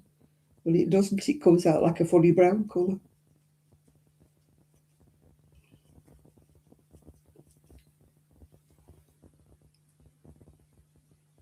Mind you, the old jam that my gran and my aunties used to make, people wouldn't eat it now because it used to have like a layer of mouldy on the top of it. Used to scrape the mould off and eat the jam. I mean, nowadays they'd throw it in the bin, wouldn't they? It's like cheese. I mean, we used to cut the mould off cheese and just eat the cheese. Nowadays it'll be, oh, it's in the bin. It's got mouldy on it. It's in the bin. God, people used to keep cheese for years. Just cut the mouldy bit off. Everything's got sell-by dates on these days. It's all to make you buy more. Yeah, I've never actually made any jam. Probably because I've never had any fruit bushes, so I've never had enough. I mean, my friend used to buy up, when they have loads of strawberries left and they mark them down to about 10p a punnet. She used to buy a load of them and make strawberry jam, yeah. When they started to go a bit soft. I've never actually made jam, I must admit. It's not one of my prowesses, not that I'm very much good at.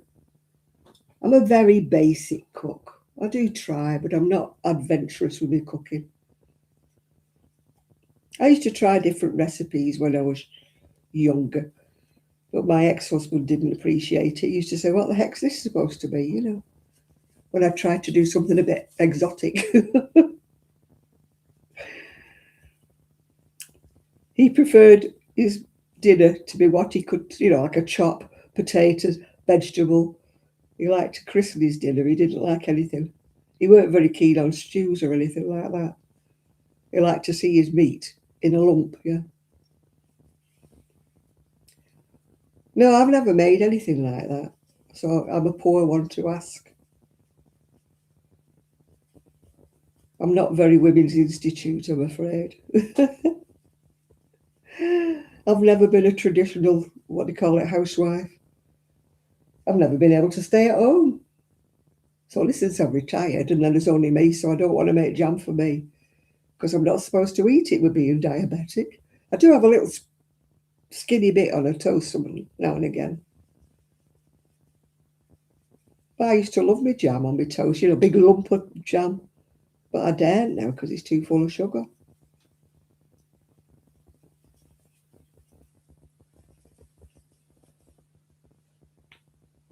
And I won't buy that diabetic stuff because we got told not to when I went to the diabetic course. They said don't buy anything that's labelled diabetic because it's not any better for you. Twice as expensive and no better for you. You're better off having ordinary jam and just a tiny little taste of it, was what we got told. It was a good course I went on, actually. You know, telling you it's a fallacy that you can't have this and you can't have the other. It's just a case of little and often, and don't deprive yourself of anything, but just don't eat much of it. Yeah.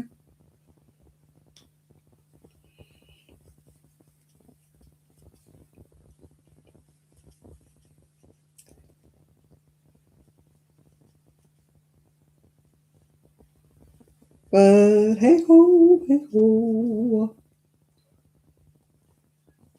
So are you all cooking and having a big spread for Christmas or what? I'm not doing anything really special for Christmas, not myself. I get a few naughties. In fact, I bought a lot of naughties. I bought me mince pies and I bought a box of mixed nice biscuits, which I don't normally buy.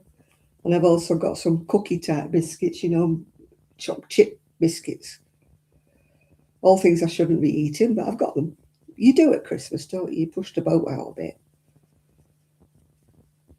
Oh, and I've got a box of chocolates. Only a small box of chocolates, but I've got a milk tray. I don't eat Christmas cake, really. I need to throw out the fruit cake that's in my cake tin because it's been there too long.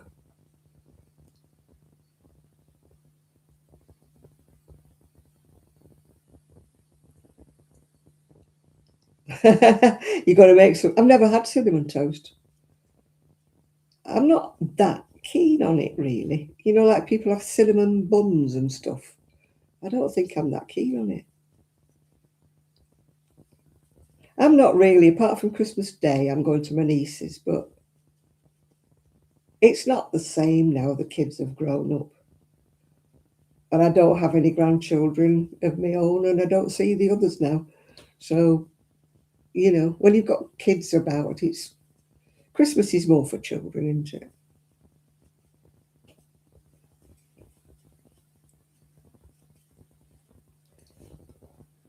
And I used to like going to church at Christmas, but now I won't go out at night when it's dark. So, you know, the midnight mass that used to be held about 9 o'clock. In the good old days, midnight mass was midnight mass. And you always got the drunks at the back, came out the pub to come to midnight mass. They'd be weaving about at the back there, singing out a key. But that was part of the fun of Christmas. But you see, you're scared of coming out at night now. Well, I am anyway.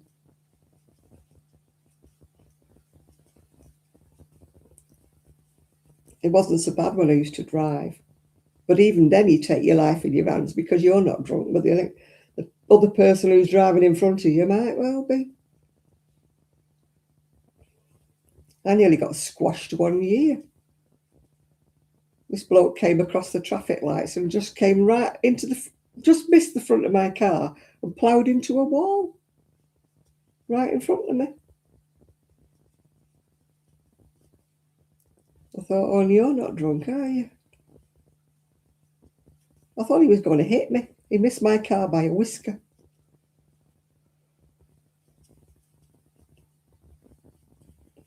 And I couldn't do anything about it because there was somebody behind me in the traffic lights. So I couldn't reverse to get out of his way.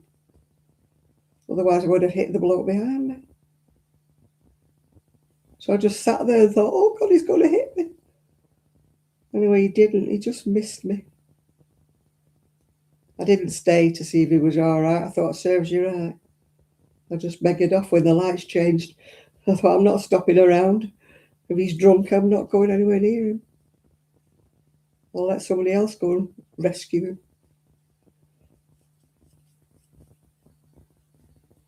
I think he'd obviously been to the office party or something.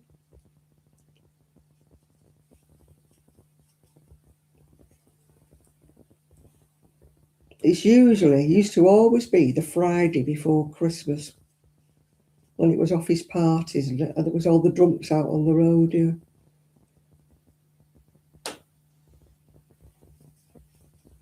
I mean, the breathalyzer doesn't frighten a lot of people. It should do, but it doesn't.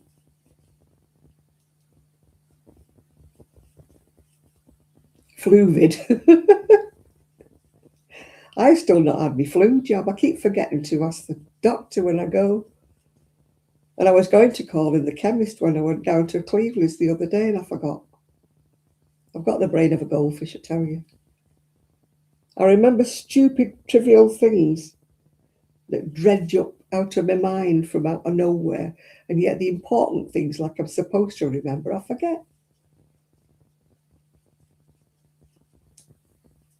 At one time, I used to know everybody's birthday. I never forgot anybody's birthday. Now, I can't remember anybody's. I remember my own and I remember my son's, and that's about it.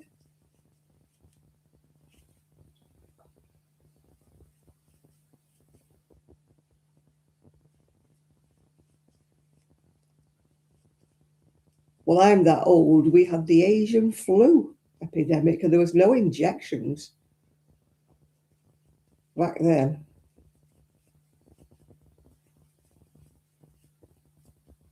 Office parties. God, I only ever went to one. But luckily, we were all responsible and we just went out for a meal.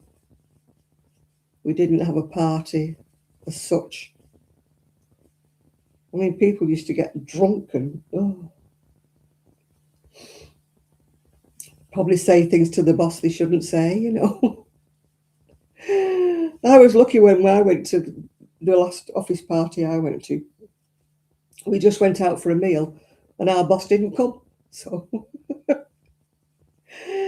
we could say what we wanted about him because he wasn't there.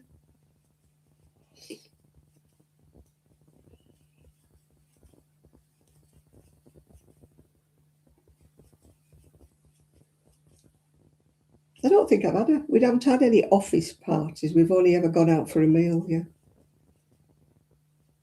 And obviously when I worked for myself, we didn't have one anyway. My mum would get some mince pies in, you know, for the girls who were working. But we didn't have any booze or anything because obviously we were working in the shop. I think one year she got some little baby sham things.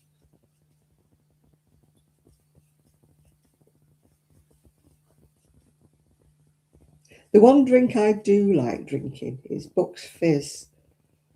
It's sort of champagne in inverted commas. It's never really real champagne because we never afford that, can you? But it's orange juice and something fizzy. I used to like white wine, fizzy white wine with orange juice. Because I don't like wine as a rule. I'm not a wine lover. But I don't mind the cheap sort of fizzy white wine mixed with proper orange juice, yeah.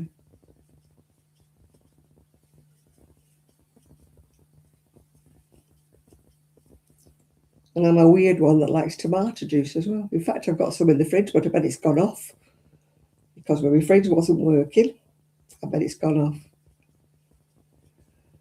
Oh, never mind, I can always buy some more on Sunday if I can battle my way around the supermarket.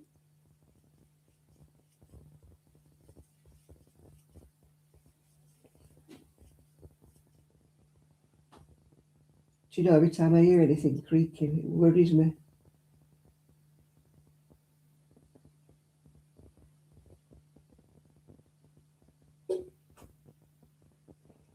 Although I'm sure that mice don't make a lot of noise. They're not like heavy-footed, are they, you know? I'm sure it's not a mouse.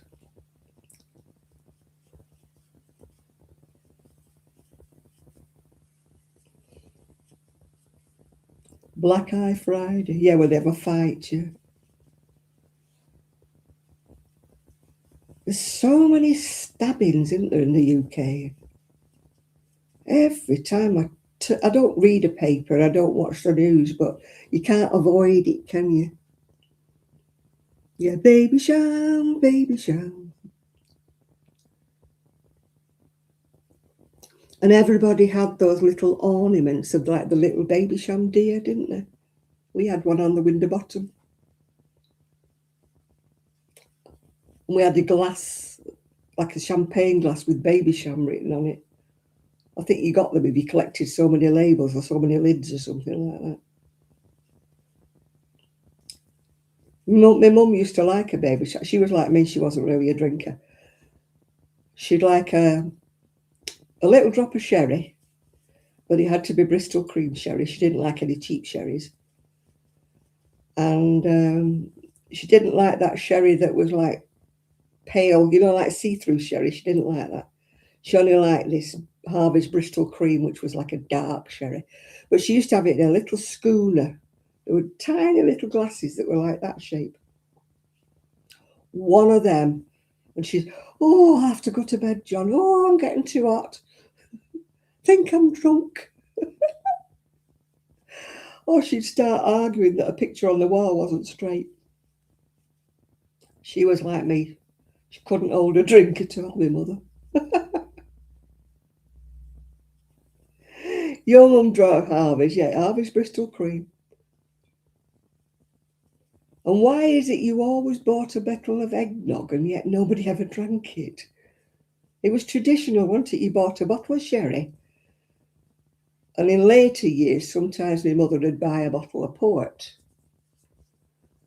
And baby sham for me, or snowball. You know, snowballs, they were eggnog and lemonade, weren't they? I was allowed to have a snowball or a baby sham if I was lucky. And my mother always bought eggnog, and nobody ever drank eggnog. Why do we always have to buy it? Would you like an eggnog? No.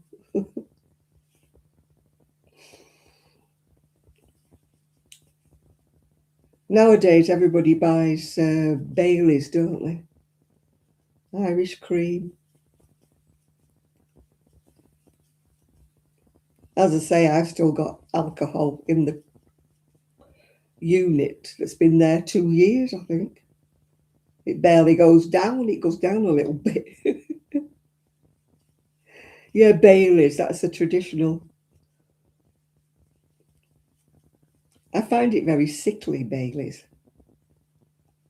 I could eat. I could drink a tiny little bit of Baileys, but you don't give me a glass. Oh, no. It's too rich, isn't it?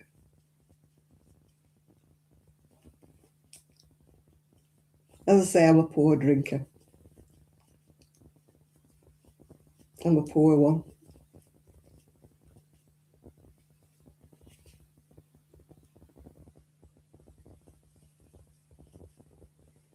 I think commercial eggnog, I think they sterilise it and do all sorts with it, don't they?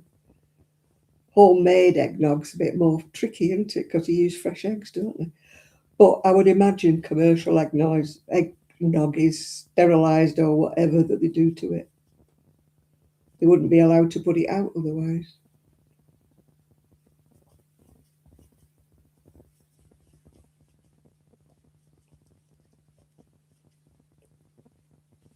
Do, do, do, do. It's growing. What I like about, I don't so much like the style of these hexagons. I've got too many of them, but I like the fact you can just do them without thinking. You can just trundle away while you're talking, or if you're at a knit club, and just treble away there while you're talking, or double crochet if you're in America.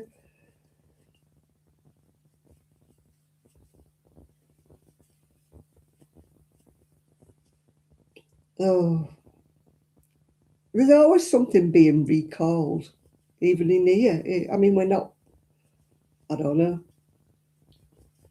Something's always being recalled, you know, don't eat this, don't eat that. Oh, Cherry's chocolate orange. I have one of those every Christmas. In fact, I haven't got one this year. That's probably because I always bought my son. It's like a tradition. And he always used to go, oh, I wonder what's in this. Because every year I used to buy him a Toblerone and a chocolate orange. Yeah.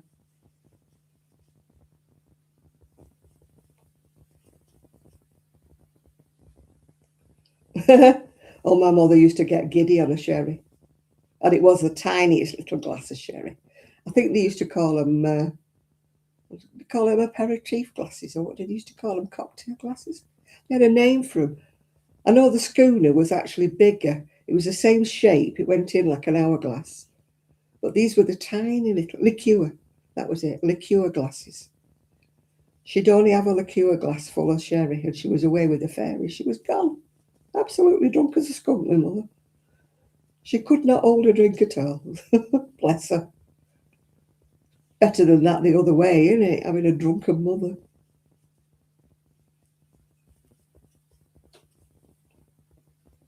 I remember going to school with a girl, and it was sad because I went round to her house one time and there was nothing in the cupboard for her to eat. There was a bit of cheese and there was jam and a funny bit of bread, and it was on a table that was covered with newspaper. And that was it. There was no food in the house. And she thought it was quite normal, but her mother was a drunk.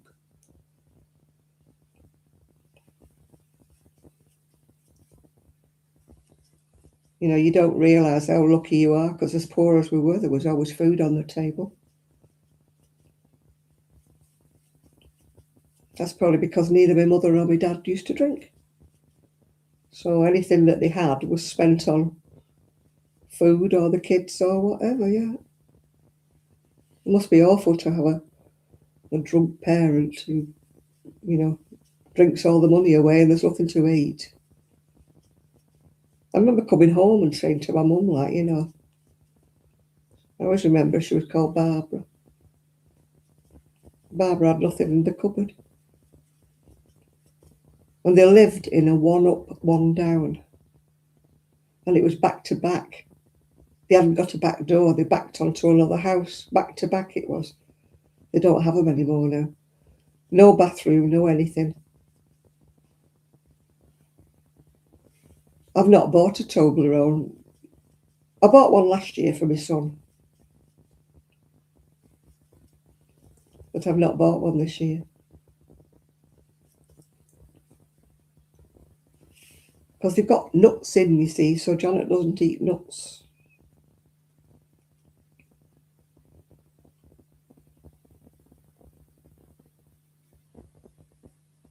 Besides, they're hard. You can't break them off, can you?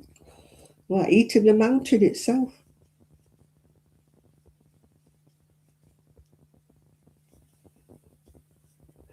Yeah. I think that generation, like my mum's generation, they just didn't drink really, unless they were drunks.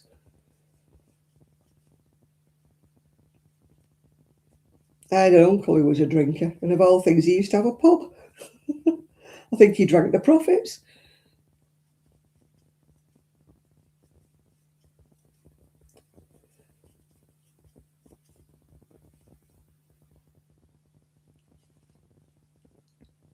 I remember going to see him once when I was a kiddie. My auntie took me.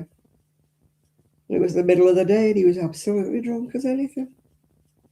Drunk as a skunk. Well, he said to my auntie, go and make yourself a cup of tea, and he went off to bed.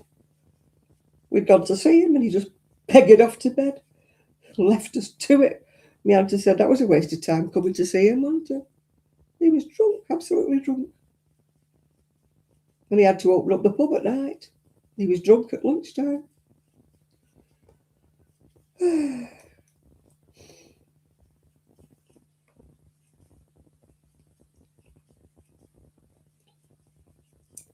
He was the only one of my dad's brothers who used to drink. The others didn't drink. My dad never drunk. He used to like a glass of whiskey sometimes, but that was it. It's not self-striping, it's too short of a colour change to self-stripe. God, I've got hiccups now with that Coca-Cola. So I wouldn't say it was self-striping, no, I would say it was more random. You only get little pieces like that long of each colour. I think self-striping, you've got that other one I did, that sweater with, that was greens, that was self-striping, because when you knitted that, it went into stripes. I'm not fond. Oh no, the black is separate. The black's separate. It's one row black and one row of the multicolour.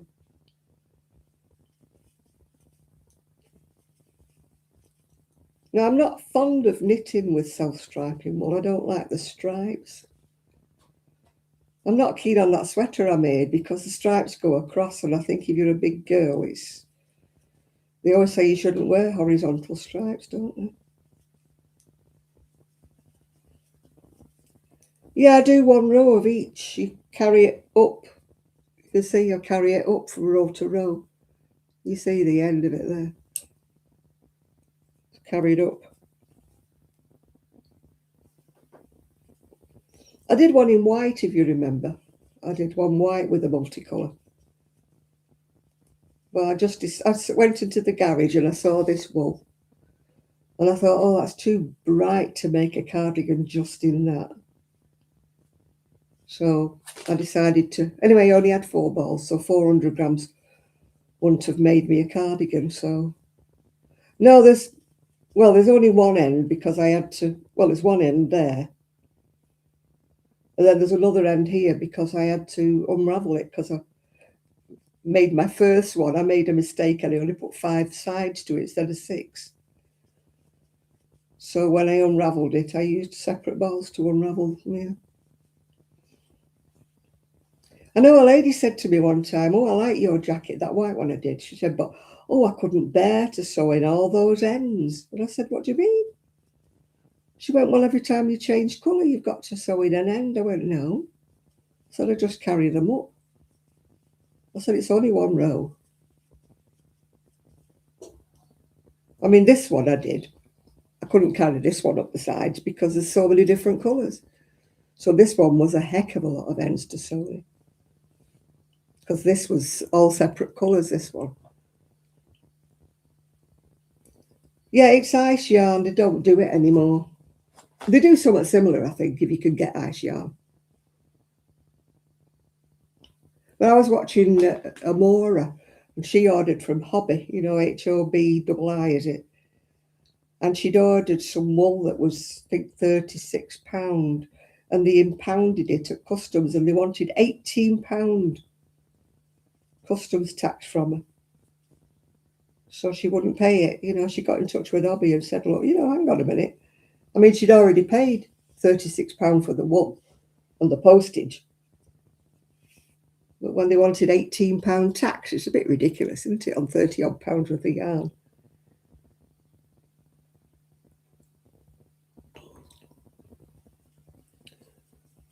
So she'd been in touch with Hobby to ask what she should do.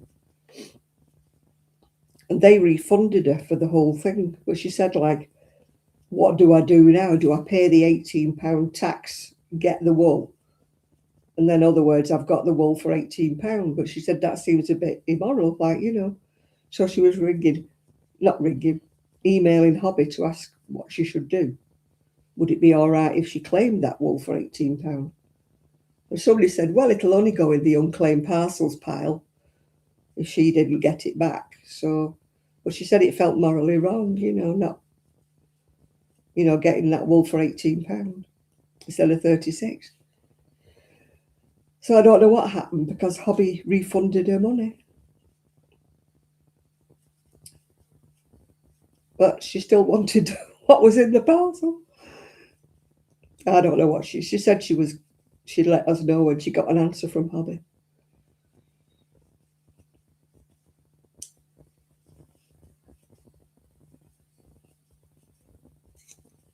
Yeah, I love ice yarn. I do, but I won't order anymore because postage is ridiculous coming from Turkey, because ice comes from Turkey. But it's not only that, it's the tax, the customs tax they stick on it. They don't do it on every order, but if you're just unlucky and they pick yours out. I mean, they did it with one of mine. And I got in touch with Ice Yarn and they said, don't pay it. We'll send you another order out.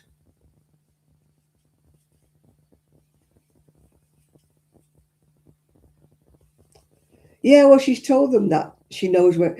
First of all, she reported it as being missing because it was weeks and it never arrived. And after she told Hobby that it was missing and they refunded her the money, she then got a ticket from the customs saying that's where it was and she had to pay £18. I always remember somebody sent me a gift of a load of wool from America. And I never did tell the lady because she'd paid a lot for the postage. And I never did tell the lady that I had to pay about 20-something pounds to claim it from customs. So she thought she'd sent me a gift, but in actual fact, I kind of paid for my own gift, but I never did tell her. I think she would have been upset if I'd have told her.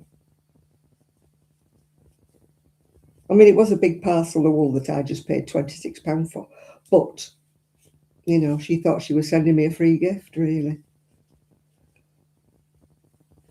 And I think I did say, this is why I never get gifts now, because I think I did say at the time to other people, please don't send me anything from America, because if I have to pay customs duty on it, it's not like a free gift anymore. So that's why I never ask. I mean, I never even enter competitions, that are in America, because I don't want people to have to spend that kind of money to post something to me.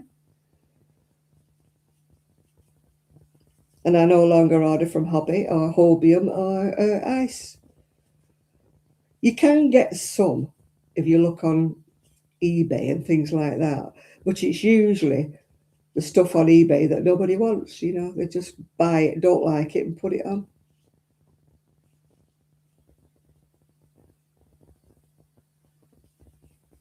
Yeah, I think that's the best thing. I got a parcel from my son today, but I don't know what's in it. It's wrapped in Christmas paper and says Mum.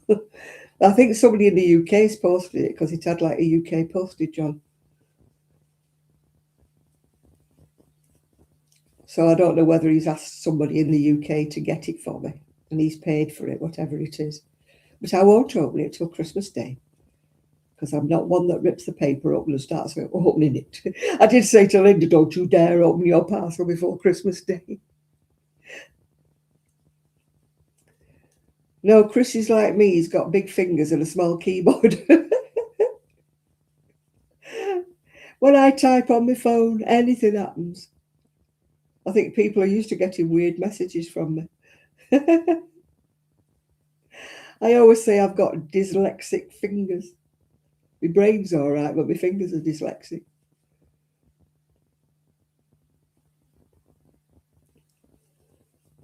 No, well, the keyboard on my phone is tiny. When you've got fat fingers, you press 2 instead of 1. The older phones were bigger and they had bigger whatever. I do a lot from Wool Warehouse or I've got the local shop. But sadly, the local shop doesn't do a lot of the things that I like, which is like the Signet Boho Spirit, which I love. So sometimes I do have to shop at Wool Warehouse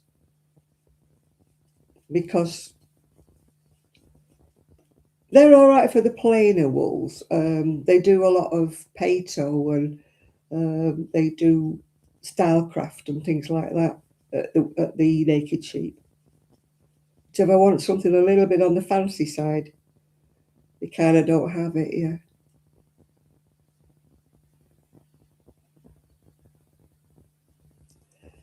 I've never really fancied Apple because they run on a different system, don't they, than everybody else.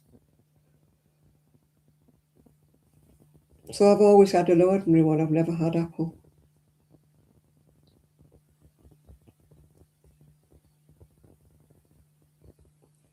What are you doing, Janet? You're making a piggy's ear.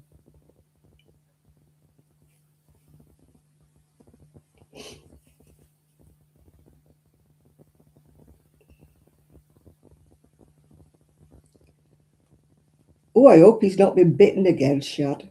He was bitten by that bloody spider, wasn't he? I hope he's found it.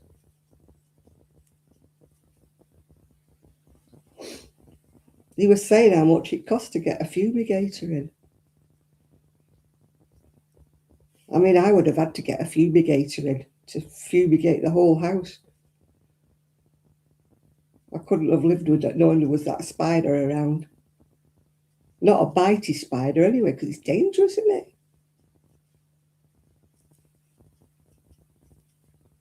I mean, he tried himself without success, hasn't he, to try and get rid of it? Spraying and stuff. My God, I would have thrown all the bedding outside and everything. I would have emptied the shed outside, sprayed everywhere, sprayed everything before I put it back in. That damn thing would not have been living at the end of the day. He does go on some people's lives, doesn't he, Chris?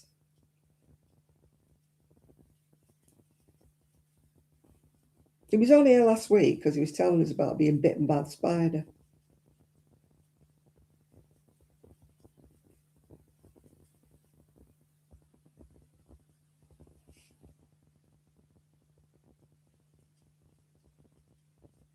Yeah, I've got arthritic sausage fingers, yeah.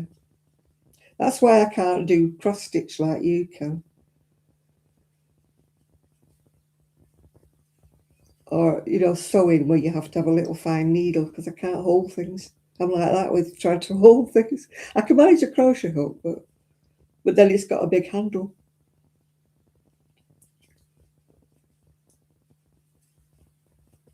But I can't do that very fine, you know, crochet thread like I used to. Yeah, what she called fibre floozy, isn't she? Jill. She does lives, doesn't she, quite a few times a week. I think she does one tonight as well after, because I always used to say, when people used to say, oh, are you going off? I used to say, well, go to Jill, because Jill's usually on after me.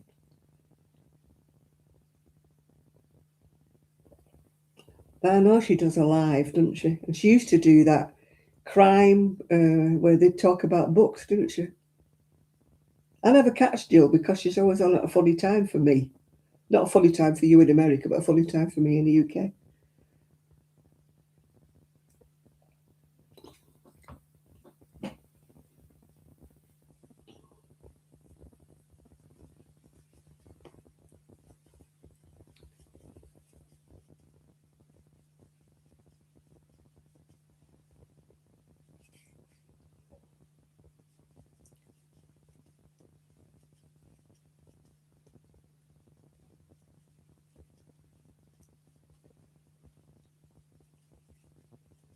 Yeah, because Shad knows her as Blossom, because apparently she used to be Blossom on one of her channels. Yeah, he's got something wrong with his fingers that swell. I think it's rheumatoid arthritis, isn't it? I mean, bless her, there's a girl comes to knit club. She's riddled with rheumatoid arthritis and her fingers are all like twisted and knotted. How the heck she crochets and knits, I don't know.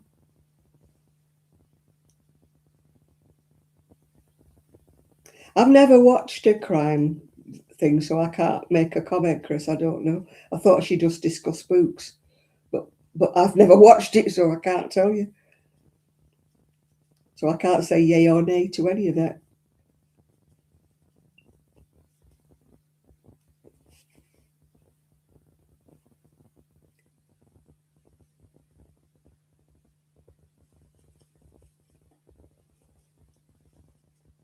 I don't watch any lives anymore now. I used to.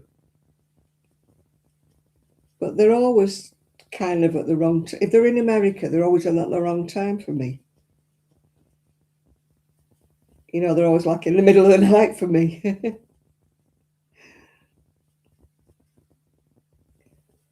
Well, it's like Secret Yarn, Krista. God, she orders ice yarn. Yeah, I did. I had a bonnet. It's for bed.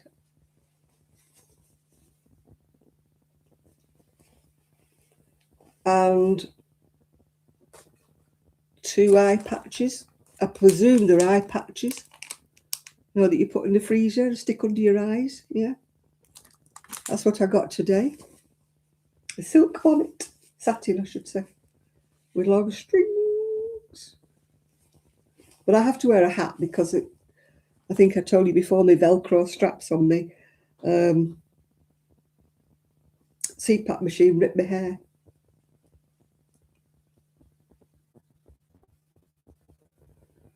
Oh, you have to be careful who you get. I stopped going on people's lives. I got fed up with all the negativity that was on a lot of them. Not everybody, I'm not saying everybody. But there was so much bitchiness on a lot of them. You know, and I'm like, oh, God, no.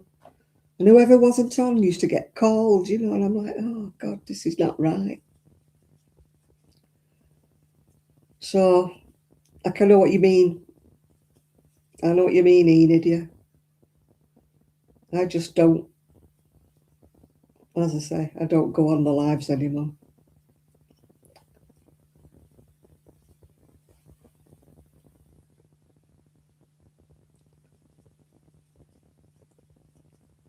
Who was the guy who did the socks that got sort of hounded off YouTube because people were really, really nasty to him?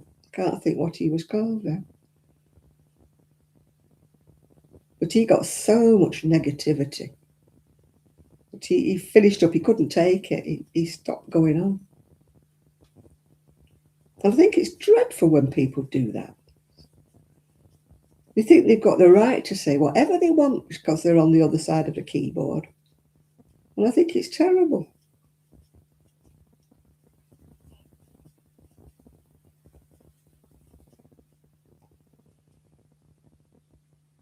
That was him. Smells great guy, yeah. I know he used to knit a lot of socks, didn't he? He seemed all right to me, but he really got hit by absolute people just hounded him. Really nasty. I mean, does that give him great pleasure? Or what? You know, tormenting somebody till they give up the channel. Does it give them pleasure? I mean, they're sick, aren't they? They're sick people, if that's what gives them pleasure. I mean, you know, I watch a lot of videos I don't like, so what do? I just turn off.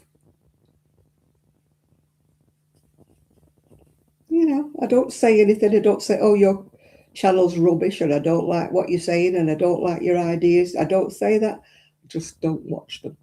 There's an off button. Use it, yeah.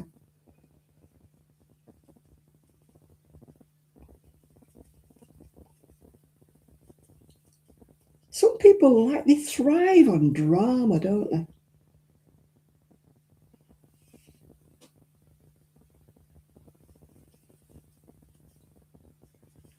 I think their lives must be very, very sad if the only pleasure they get is to cause drama. They must lead a very, very boring lives. I'm too busy. Too busy to cause any negativity and drama and that. You know. Yeah, it's just a load of nonsense, isn't it? I just don't take any notice. If anybody leaves me an horrible comment, delete, block, you're gone. I'm not going to argue with them. I just delete them and shift them.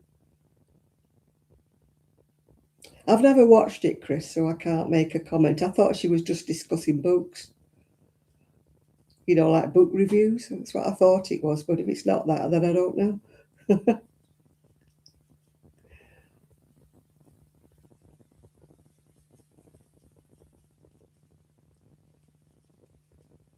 I mean, I don't watch the news on the telly anymore because, I mean, I know we should know what's going on in the world, but it's just all horror, isn't it? Every time well, I don't turn the telly on, but every time I see something, it's always something's happened here, something's happened there. And I'm like, oh, I don't want to know. I know it's awful and I should want to know, but I don't. Oh, yeah, I've got 33 people in, 23 thumbs up, so somebody's slacking, yeah.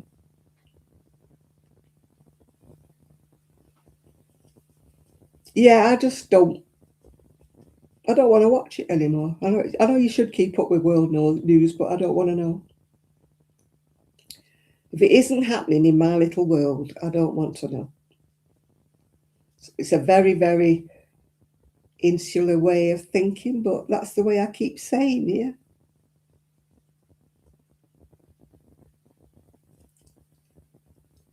Yeah, they stir up things. You watch these programs on YouTube, and I mean, how they don't get sued for lying, I don't know. Because they're like trashing somebody. Some star or other's done this, that, and the other. Or some star's a paedophile and all this, that. I don't know how they don't get done for libel and stuff, because I'm sure that most of it isn't true.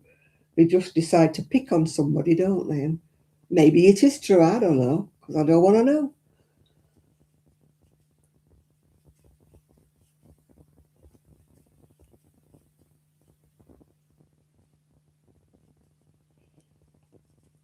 And as I say, maybe I'm like an ostrich with the head in the sand, but it makes me happy. It makes me happy. You can't get away from the headlines. You really can't, even if you don't watch the telly, because they put it on Facebook, they put it on your whatever page. You can't get away from it all the time. But I just won't watch the news anymore, the TV news. They don't find any good news, do they?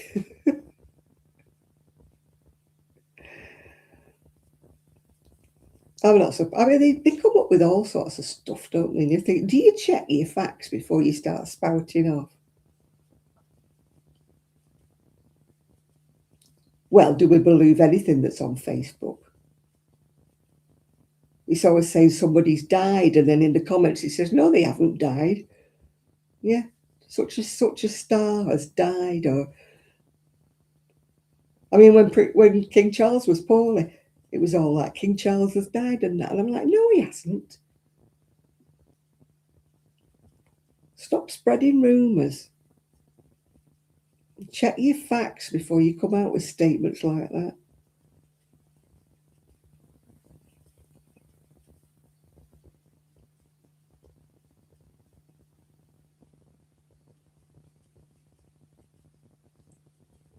I mean, I'm sure if I was to say something that wasn't true, YouTube or something would ban me or do something. I don't know why they don't get banned.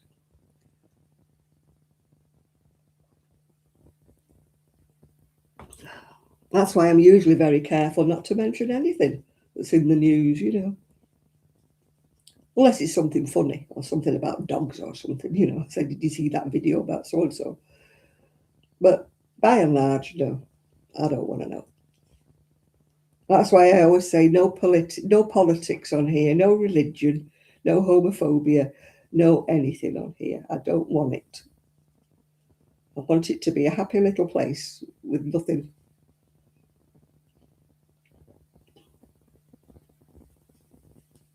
Oh no, you don't believe what you see. What I don't like is all these fake adverts, and Facebook do nothing about them, do they? And they always have people underneath saying, oh, I've ordered these and they're fantastic and stuff. And it's all a scam. You know.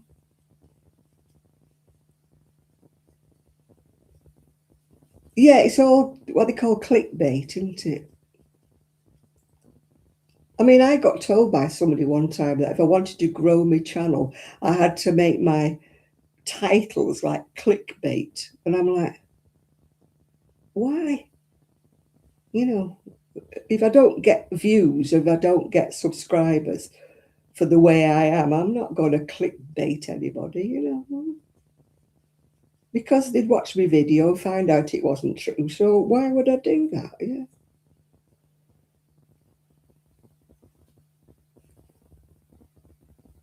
Oh, we used to have there used to be a newspaper. I know there's a newspaper in America that still waffles on about stuff, but there used to be one in England that used to come up with all sorts of rubbish. And you knew if it was in there, it wasn't true. You know what I mean? They were notorious for bad headlines.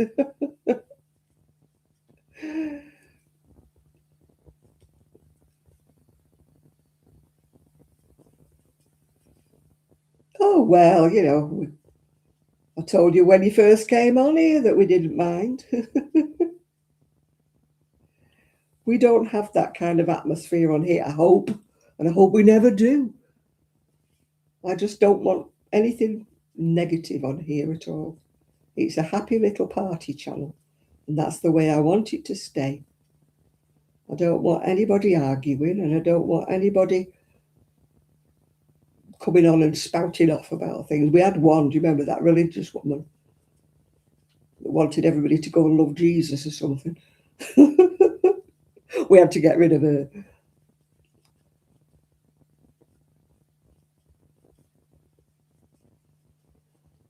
But by and large,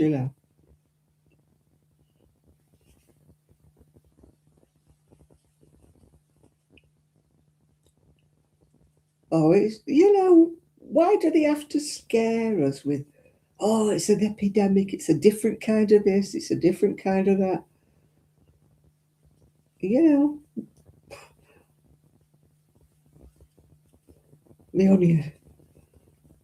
we used to have a magazine here called Private Eye, and that used to come up with auto satire. It might have been the Daily Sport. There was one, it was like, and then there was another magazine called Tidbits. I mean, yeah, you might have known what that was about. And that was all full of a load of rubbish.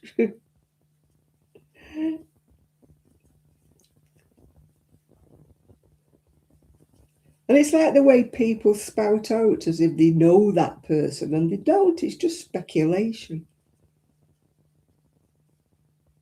This star or that star's done this or that or the other. And I'm like, do you know them? Were you there?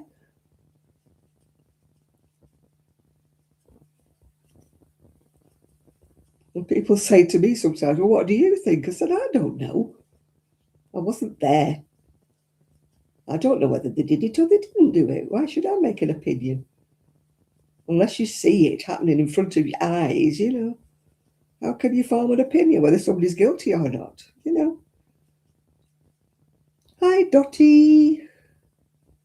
Season's greetings to you, dear, as well. Because when I'm on here next Saturday, Christmas will be gone. It'll be over and done. It's funny to think about that, isn't it? That Christmas will be gone. Yeah.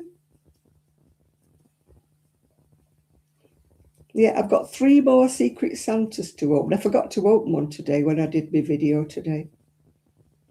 I must remember if I make another video to open them. And if there's any left by the time it's Christmas Eve, I'll just do 2 at once. I've just got 3 left.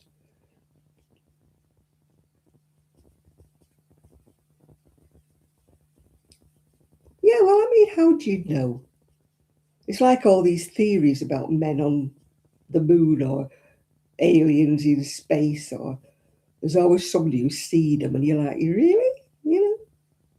I'm sorry, but unless I actually saw one, I wouldn't I wouldn't believe it. I don't know if there's life on another planet. I finish on the last row when I finish mine off. The one where you've got all the trebles or double crochets if you're in America, The one where it's like a fan. I finish on that row, me. And then I do like a little edging usually around the end, yeah. Oh, influencers.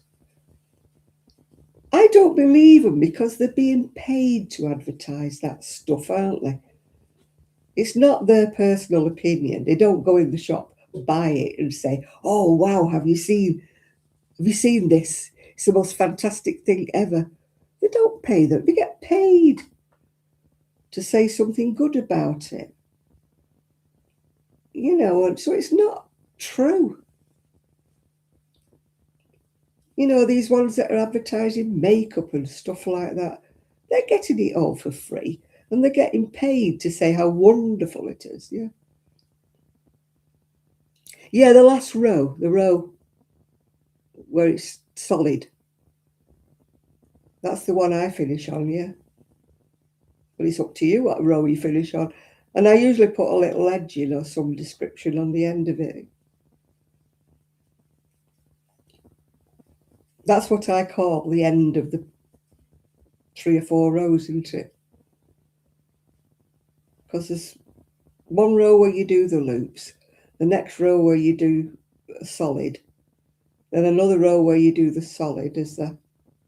And then there's a row where you do with chains in between, and then the next row is like all the solid bits, yeah.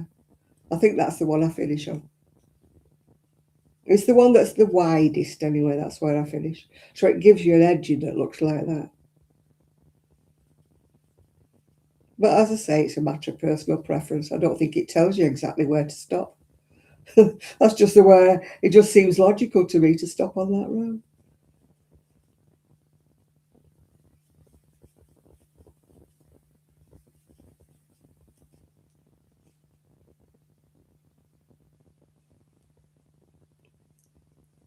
Oh, well, there you are then. You can always put a contrast little edging on it. Some I put an edging on, some I don't. No, the one behind me was one that somebody sent me years and years and years ago. So I've no idea what the wool is and I've no idea what the pattern is because I didn't make it.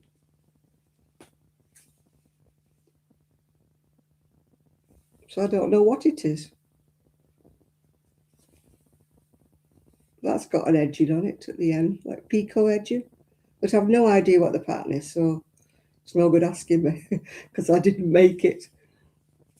And I don't know what the wool is either. It was sent to me by somebody in America, I think, if I remember rightly.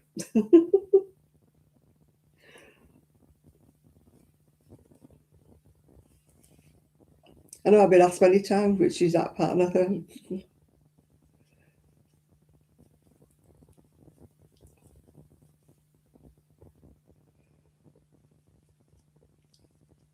I've made a lot of people who do the virus shawl use too small of a hook.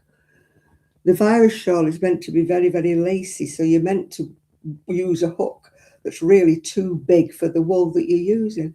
I mean, I've done like sock wool ones, but I've done them on a 550 or a 6mm hook. Very, very lacy, very, very transparent. But they're meant for decoration, those. They're not meant as a warm shawl. And then again, I've done double knitting on like a 5mm and it makes a much warmer shawl. It all depends what you want. If you want something that's just lacy and looks decorative, you know, say for example, it's for a feed sausage. You get fat.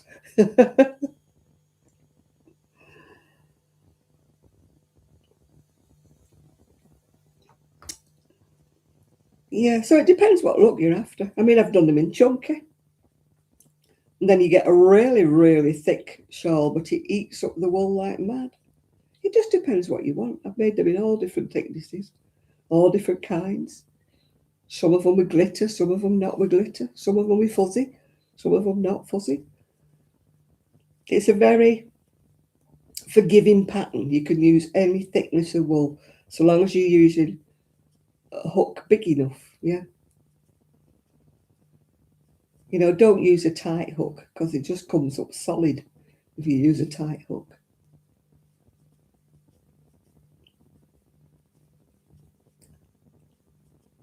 I don't like things that are too sloppy. Like some people who do these do it on a massive hook. Yeah, all right, you don't have to put many rows in, but it just washes, you know. I mean, in actual fact, this is on a hook that's too big. I think this is on a 5mm or something. It's a bit big. This one I'm doing on a 450. I started it on a 4 when I did it wrong, but it was a little bit on the tighter side. So I did it on a 4. This is on a 450 now. Yeah, people are kind of like amazed that and I thought it was logical to do it this way. And yet people are saying, oh, what made you think about that? Did you see a YouTube? And I'm like, no. I just thought it might look nice if I did every other row. And it's amazing how many people have never thought of that. Never thought of doing it. You know, some people would have just used that on its own and not done it with the black. But I just think it makes it like a kind of a stained glass effect, you know. I think it would have been a bit too busy if I'd have used just the ice yarn on its own, just the multicoloured. I mean, I did on that purple one, the purple and green one. You'll die in the gym, Sophie. You'll have a heart attack running on that running machine. Your chocolate will come up and bite you. I've told you before, I am not a gym bunny. You'll never get me in a gym unless it's to wave at somebody. I never see the sort of yen. I've never had that yen to exercise. That's missing. That gene is missing out of my life completely. When I was young, I used to like track events. I used to be quite good at running, long jump, high jump, and all that. But then I damaged my knee when I was 13, and that put paid to that. But I was very sporty in that way, which I hated hockey, and I cannot play tennis or badminton or anything because I can't track the ball or the shuttlecock or anything. But gym, no. Never been a gym bunny. Hello, Mimi.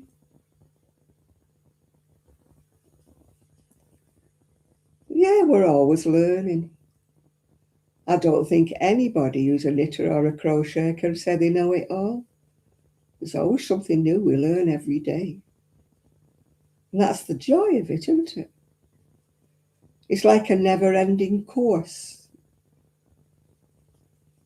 You know, people say to me, oh, I bet you know it all. I don't. There's lots of stitches I've never even tried.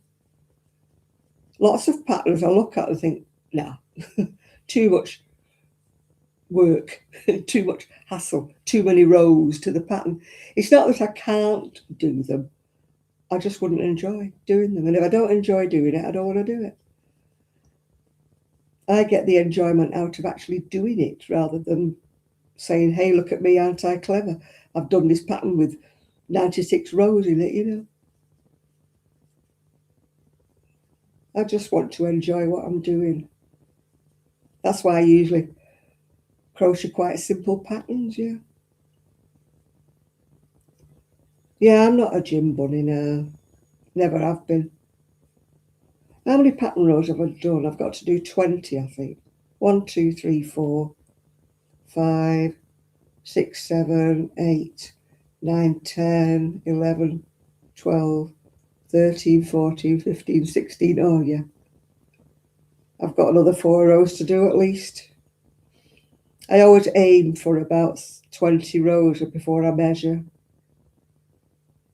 Sometimes it's 21, sometimes it's 19. It depends. Edging, I've usually used a picot or a little shell edging.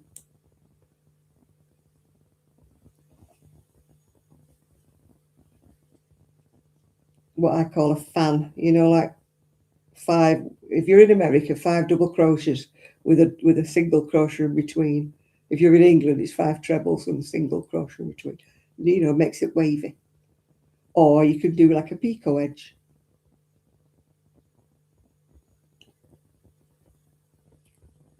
I just do whatever catches my eye at that time of day. Right, I'm onto a black row now.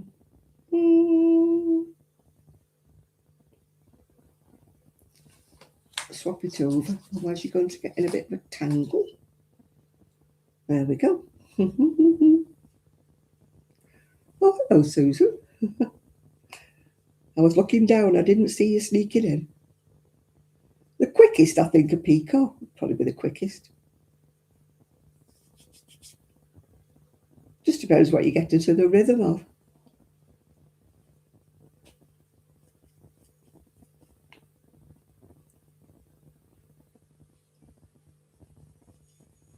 It just depends what mood I'm in, which edging I do, and how much wool I've got left over.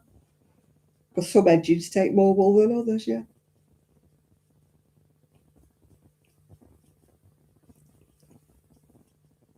Tra-la-la-la-la-la-la. Oh, I nearly knocked my ball of wool on the floor. Oh, that's why I've got a yarn bath. Oh. I crochet from the centre of the ball, and every now and again you get a big blodge. A big yarn bath comes out with a lump. I can't do with all this business where people are doing that to get wool off. I have to crochet from the middle so it just flows out the end. My friend at knit club, she's with this wool every now and again. I go, knit from the middle. It's easier.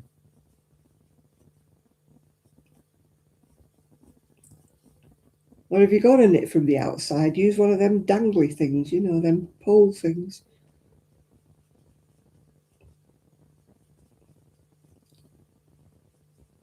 And that spins round when you're using it. But crochet, you use so much wool up when you're doing a row that I couldn't be coping knitting from the outside.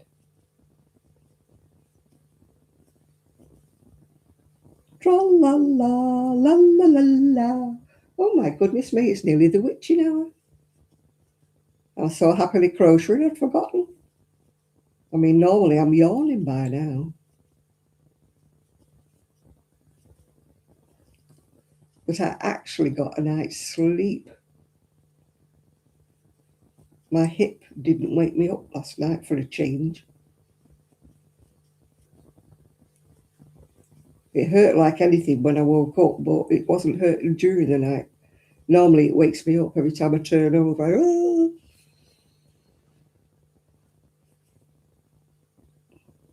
Oh, I crochet from the middle. Yeah, you get a lumping sometimes before you find the middle, don't you? But some of the American yarns have a tag, don't they, where you just pull because they tag it, you know, this is the middle, which is very, very helpful. But the UK yarn, you've got to fertle about in the middle trying to find it. And then you get a big lump out. But if you crochet fast, then... I mean, I always thought I crocheted fairly fast, but if I watch Amora, she does a jacket in about so many hours. I can't do that at all. I mean, I started this about 8 o'clock, so that's like 4 hours. I mean, I admitted I had my dinner in between.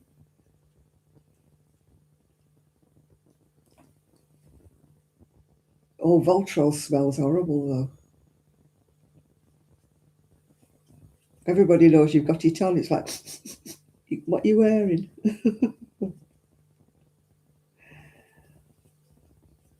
I just wear, if I'm wearing anything, it's just ibuprofen gel, which doesn't smell.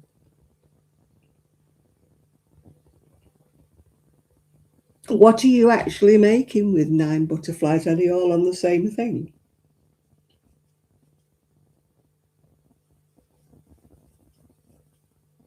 Or are you doing one on something else? Or so are they all the 9 on the same thing?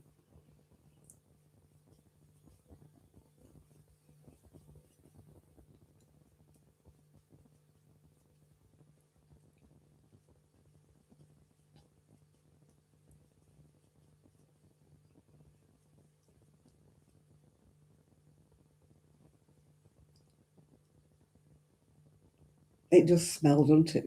A lot of these lotions and potions that they say you rub on yourself, they smell horrible. You don't want to go in a crowded place and you're stinking of, oh, people around you go.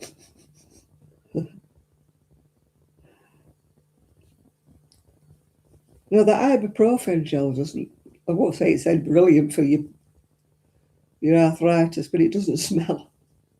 You know, you put it on your hands, you're not like reeking of it when you go anywhere.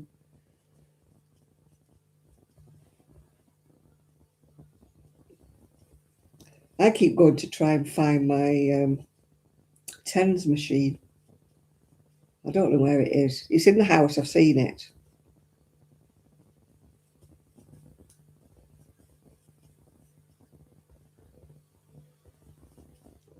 I'm a, what do you call it? Monopoly? Mono, whatever. Monogamous, that's the word I'm looking for. Crocheter. I don't have about 24 projects on the go. I only have. I'm a very basic crocheter, really, though, Sophie. Honestly, I don't do all these fancy patterns that some people do, you know, where they've got millions of fancy work. I'm not. If I can't do it without thinking about it, I don't want to know. If I have to keep looking at a pattern all the time. Yeah, I prefer, if I'm doing, I don't do blankets, as you know, but if I do anything like that, it has to be a granny square because I cannot deal with great thunking rows of all sorts. Oh, stop bragging, Enid. It's blooming freezing here. It's 6 degrees at the moment, 6 degrees C. All on the same fabric. What's it going to be when you've done? Is it going to be a wall hanging or a picture? Or is it a tablecloth? Or what is it going to be when you're finished? Or does it not have a title? You're just doing it because you like it?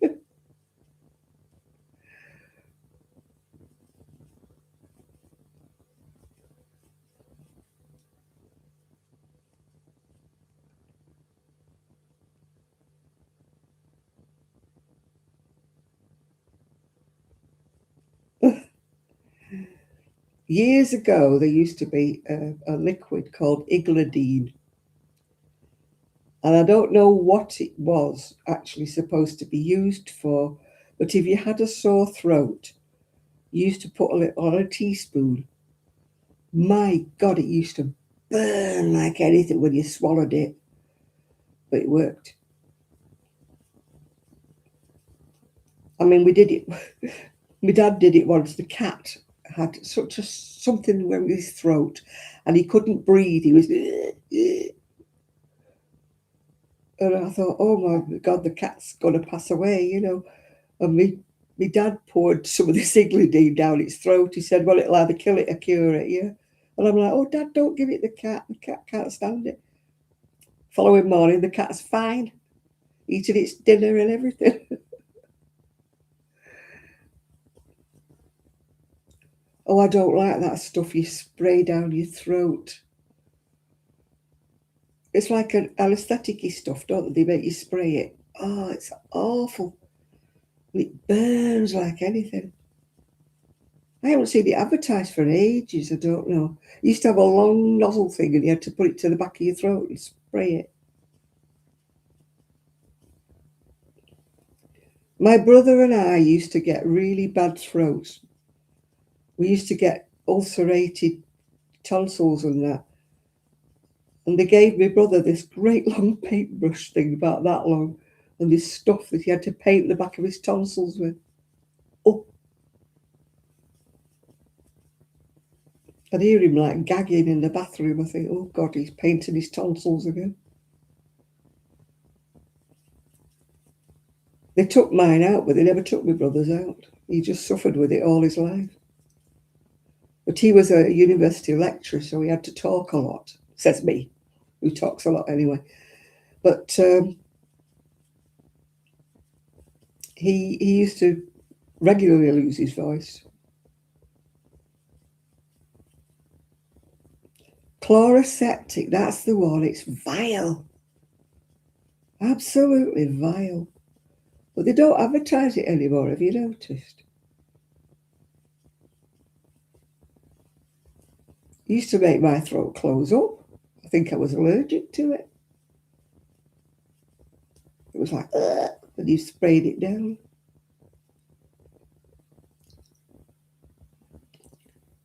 But they used to advertise it, didn't they? One squirt and it's done. It didn't. It did not work. Yeah, what's it going to be in the end though, Sophie? Is it like a wall hanging or what? Yeah, chloroseptic, it was absolutely vile, wasn't it? No, it never worked. It just choked you, made you go,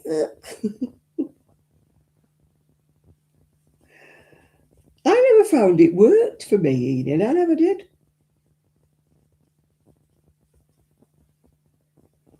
Well, anything that works is, everything's a £5 a bottle these days. I mean, I hadn't bought any cough medicine for ages, and I went in and I'm like, £5-6 for a bottle of cough medicine. I'm like, what? I said, do you not have any generic? Have any what? Generic cough medicine. You know, the ones without the brand. Oh. She said, we've got Boots on. And that was about £2. I said, that'll do. She didn't know what I meant by generic.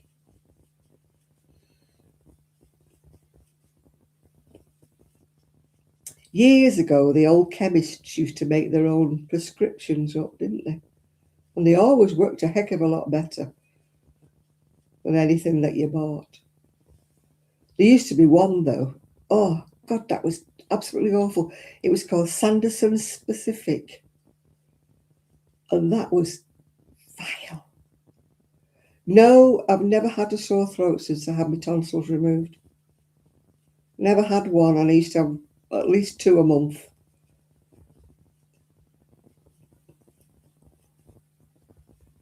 I really suffered. I used to get ulcers on my tonsils and everything. My throat used to almost close up with them.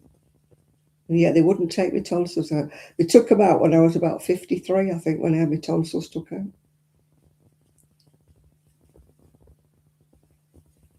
And since then, I have not had a sore throat ever since. And it was miraculous. When I went back for my follow-up, he said, like, how have you been? And I said, it's a miracle. He said, what do you mean it's a miracle? I said, it's 6 weeks since I had my tonsils removed and I've not had one sore throat. And he went, well, how often did you get sore throats? I said, every other week. I said, I've done that all my life. I said, but they wouldn't take my tonsils out. Yeah, sure, I was 53. When I finally persuaded somebody to take them out. But they took everything out. They took my tonsils, they took my adenoid, and they took my uvula as well. Took the whole thing. The whole lot went.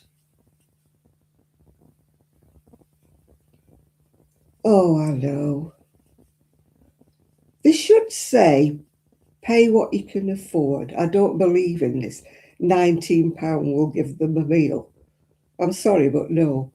If they were the Salvation Army and they were quoting and catering for a lot of people, it would not cost £19 for a meal for one person. Tie rosettes, yeah, that was what they were called. That's what we used to have. They used to be like numb your throat. They were brilliant, yeah. But they've probably got something in them that we're not supposed to have anymore. It was like a chloroform thing. It used to numb your throat, numb your tongue as well. Yeah, it was tie rosettes they were called. I used to eat them for fun because, you know, You're only supposed to have one every so many hours, but I used to be swallowing them like sweeties, and my mum used to be saying, I'm not buying another tube. They're too expensive. You're only supposed to have one every 3 hours.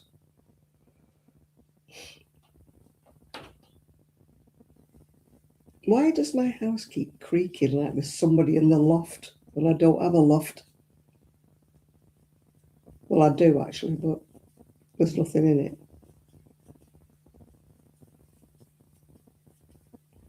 I actually had a friend of mine, husband, go up and have a look because it kept creaking. I said, what is there up there? And he said, there's nothing. It's just empty, completely empty, your loft.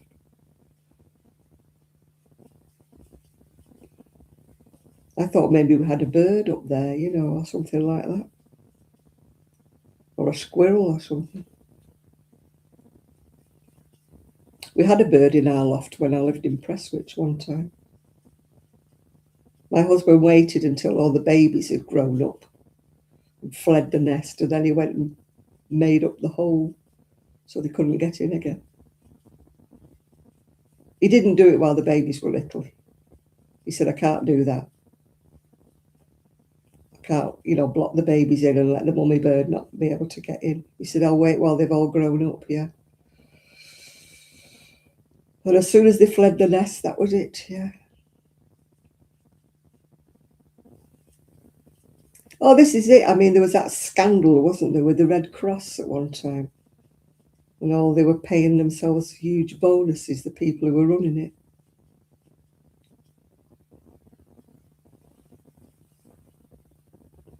That's why I'm always wary about charity and that, because you don't know where it's going, do you?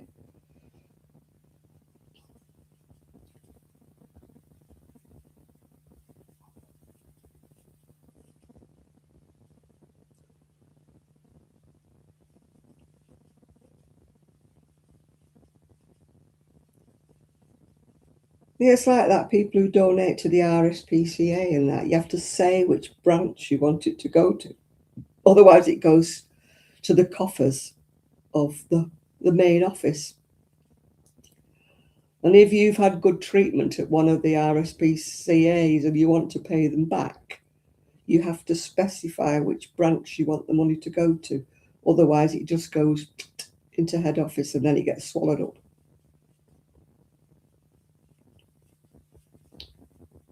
But apparently, if you say the local one, that's where it goes. Yeah. I never would have thought of that.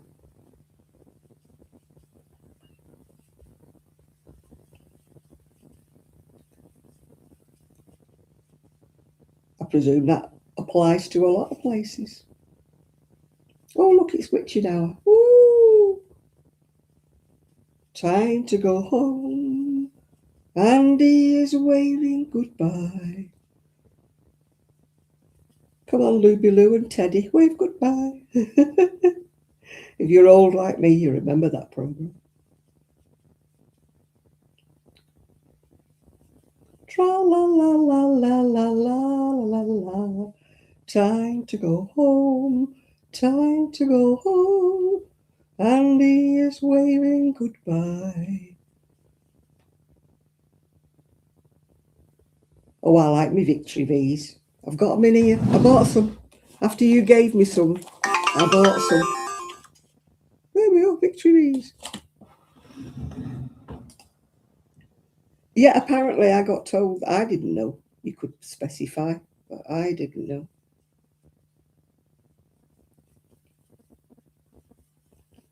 I mean, it's like this program, they do an advert, don't they, for donkeys, but the donkeys are broad.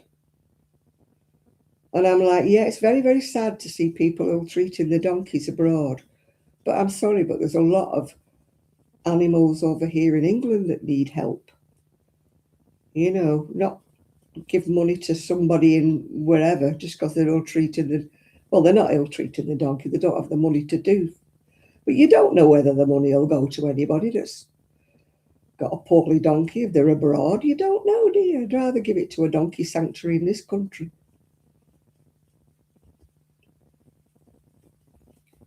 Or an animal charity in this country. I'm not being awful, but I'm not supporting one in Greece or somewhere like that, you know. Get somebody in Greece to support that. Ask them for money.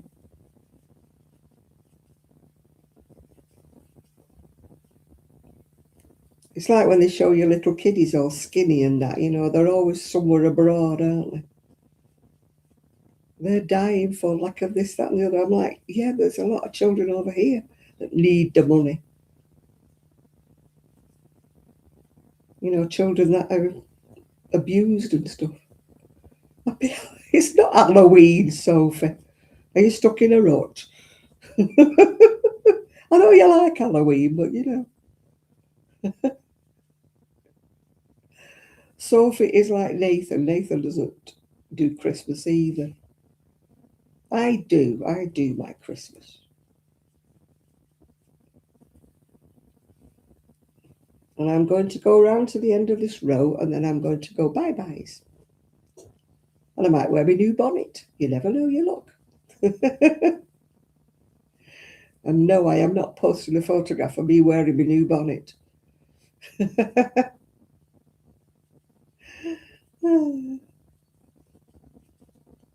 And if I make a video in between, I must remember to open another one.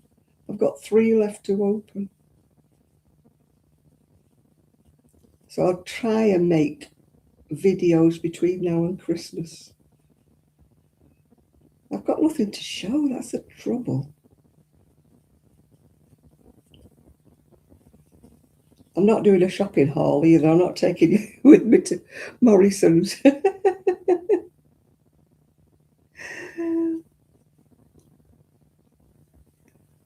Oh yeah, don't forget the thumbs up, yeah.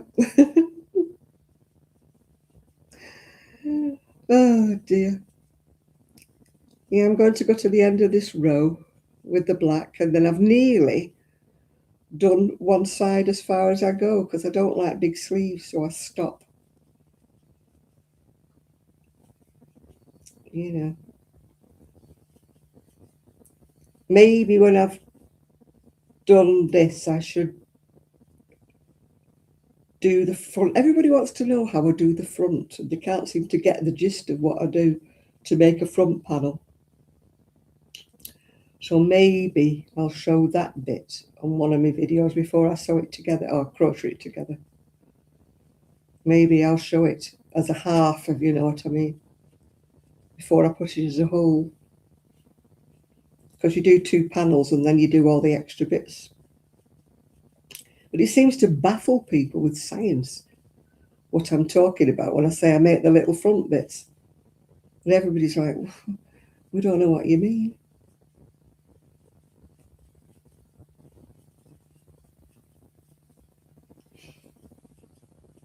What I should have done is a little doll size one. And show what I mean.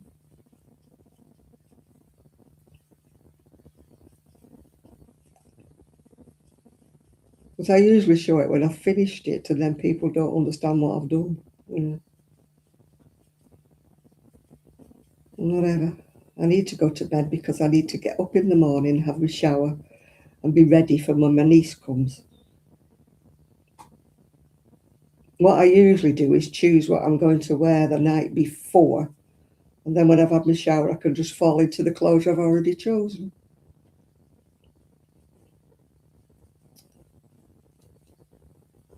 So that's what I shall do before I get into bed tonight, wearing my new bonnet. I will choose what I'm going to wear tomorrow. I'll probably put trousers on because it's easy to manoeuvre. When I put a dress on, I lean over my trolley, so I tend to walk up the front of my dress. Because as you know, I only wear maxi dresses.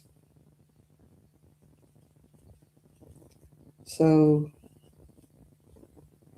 that is what I will do. It'll probably be a sweater of some description and my black trousers.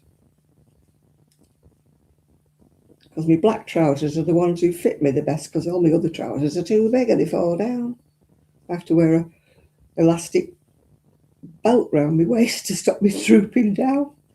Oh, I'm not bragging, but Well, they're all size 24 and I'm a size 20 now. Still too big. Size 20 is still way too big. I should be a 14 at the very most. Because I'm not very tall, so if you work it out with your BMI, I should be about 6 foot tall to be my weight. Right, I've finished the black row now, so I can wake up by... Oh, who's sending me messages at this time of night? Right. There we go. Another couple of rows and then I've done one side. There we go. Very nice and colourful, isn't it?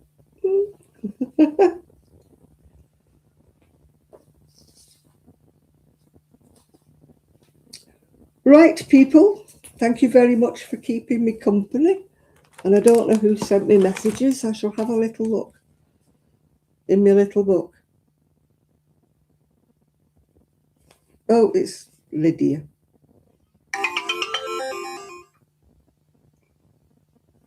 Let's see what she has to say. Oh, she's wishing us all a very Merry Christmas. Yeah.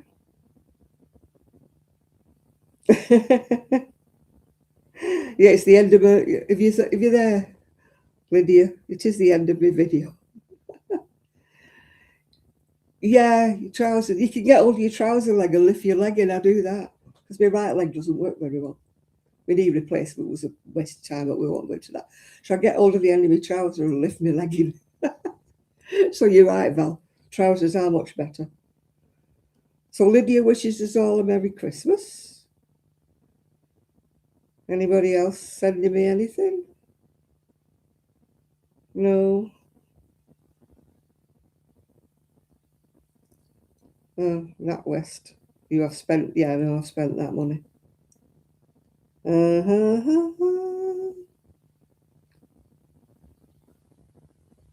right, I think that's it now. Sheila has so many different channels. I am dizzy. She has a food haul. She has a crochet channel. She has a knitted channel. She has a tutorial channel. I think she's got about 4 or 5 channels, Sheila. I just have one. I couldn't cope with all of them. Why have I got bits at the end of my mouth? Nobody told me, did they? It's like having spinach in your teeth, isn't it? Nobody told me. Yeah, I don't know why she has all them different channels. And then she keeps saying she wants to monetize everyone. And I'm like, you can't have like 4 or 5 different channels, monetizing them all.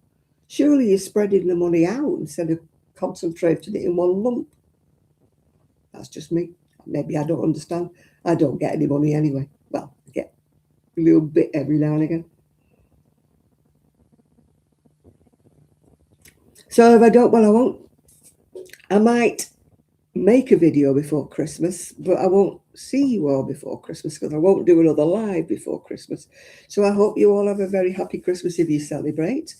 Happy Halloween to Sophie because she doesn't celebrate. So goodbye, everybody, and happy Christmas to those who celebrate. And if you don't, happy holidays or whatever. Yeah. Yeah, I'll be here next Saturday, all being well, God willing. I will be here next Saturday. So thank you all for keeping me company, and I'm going to go bye-byes now and choose what I'm going to wear tomorrow. So bye for now. Bye.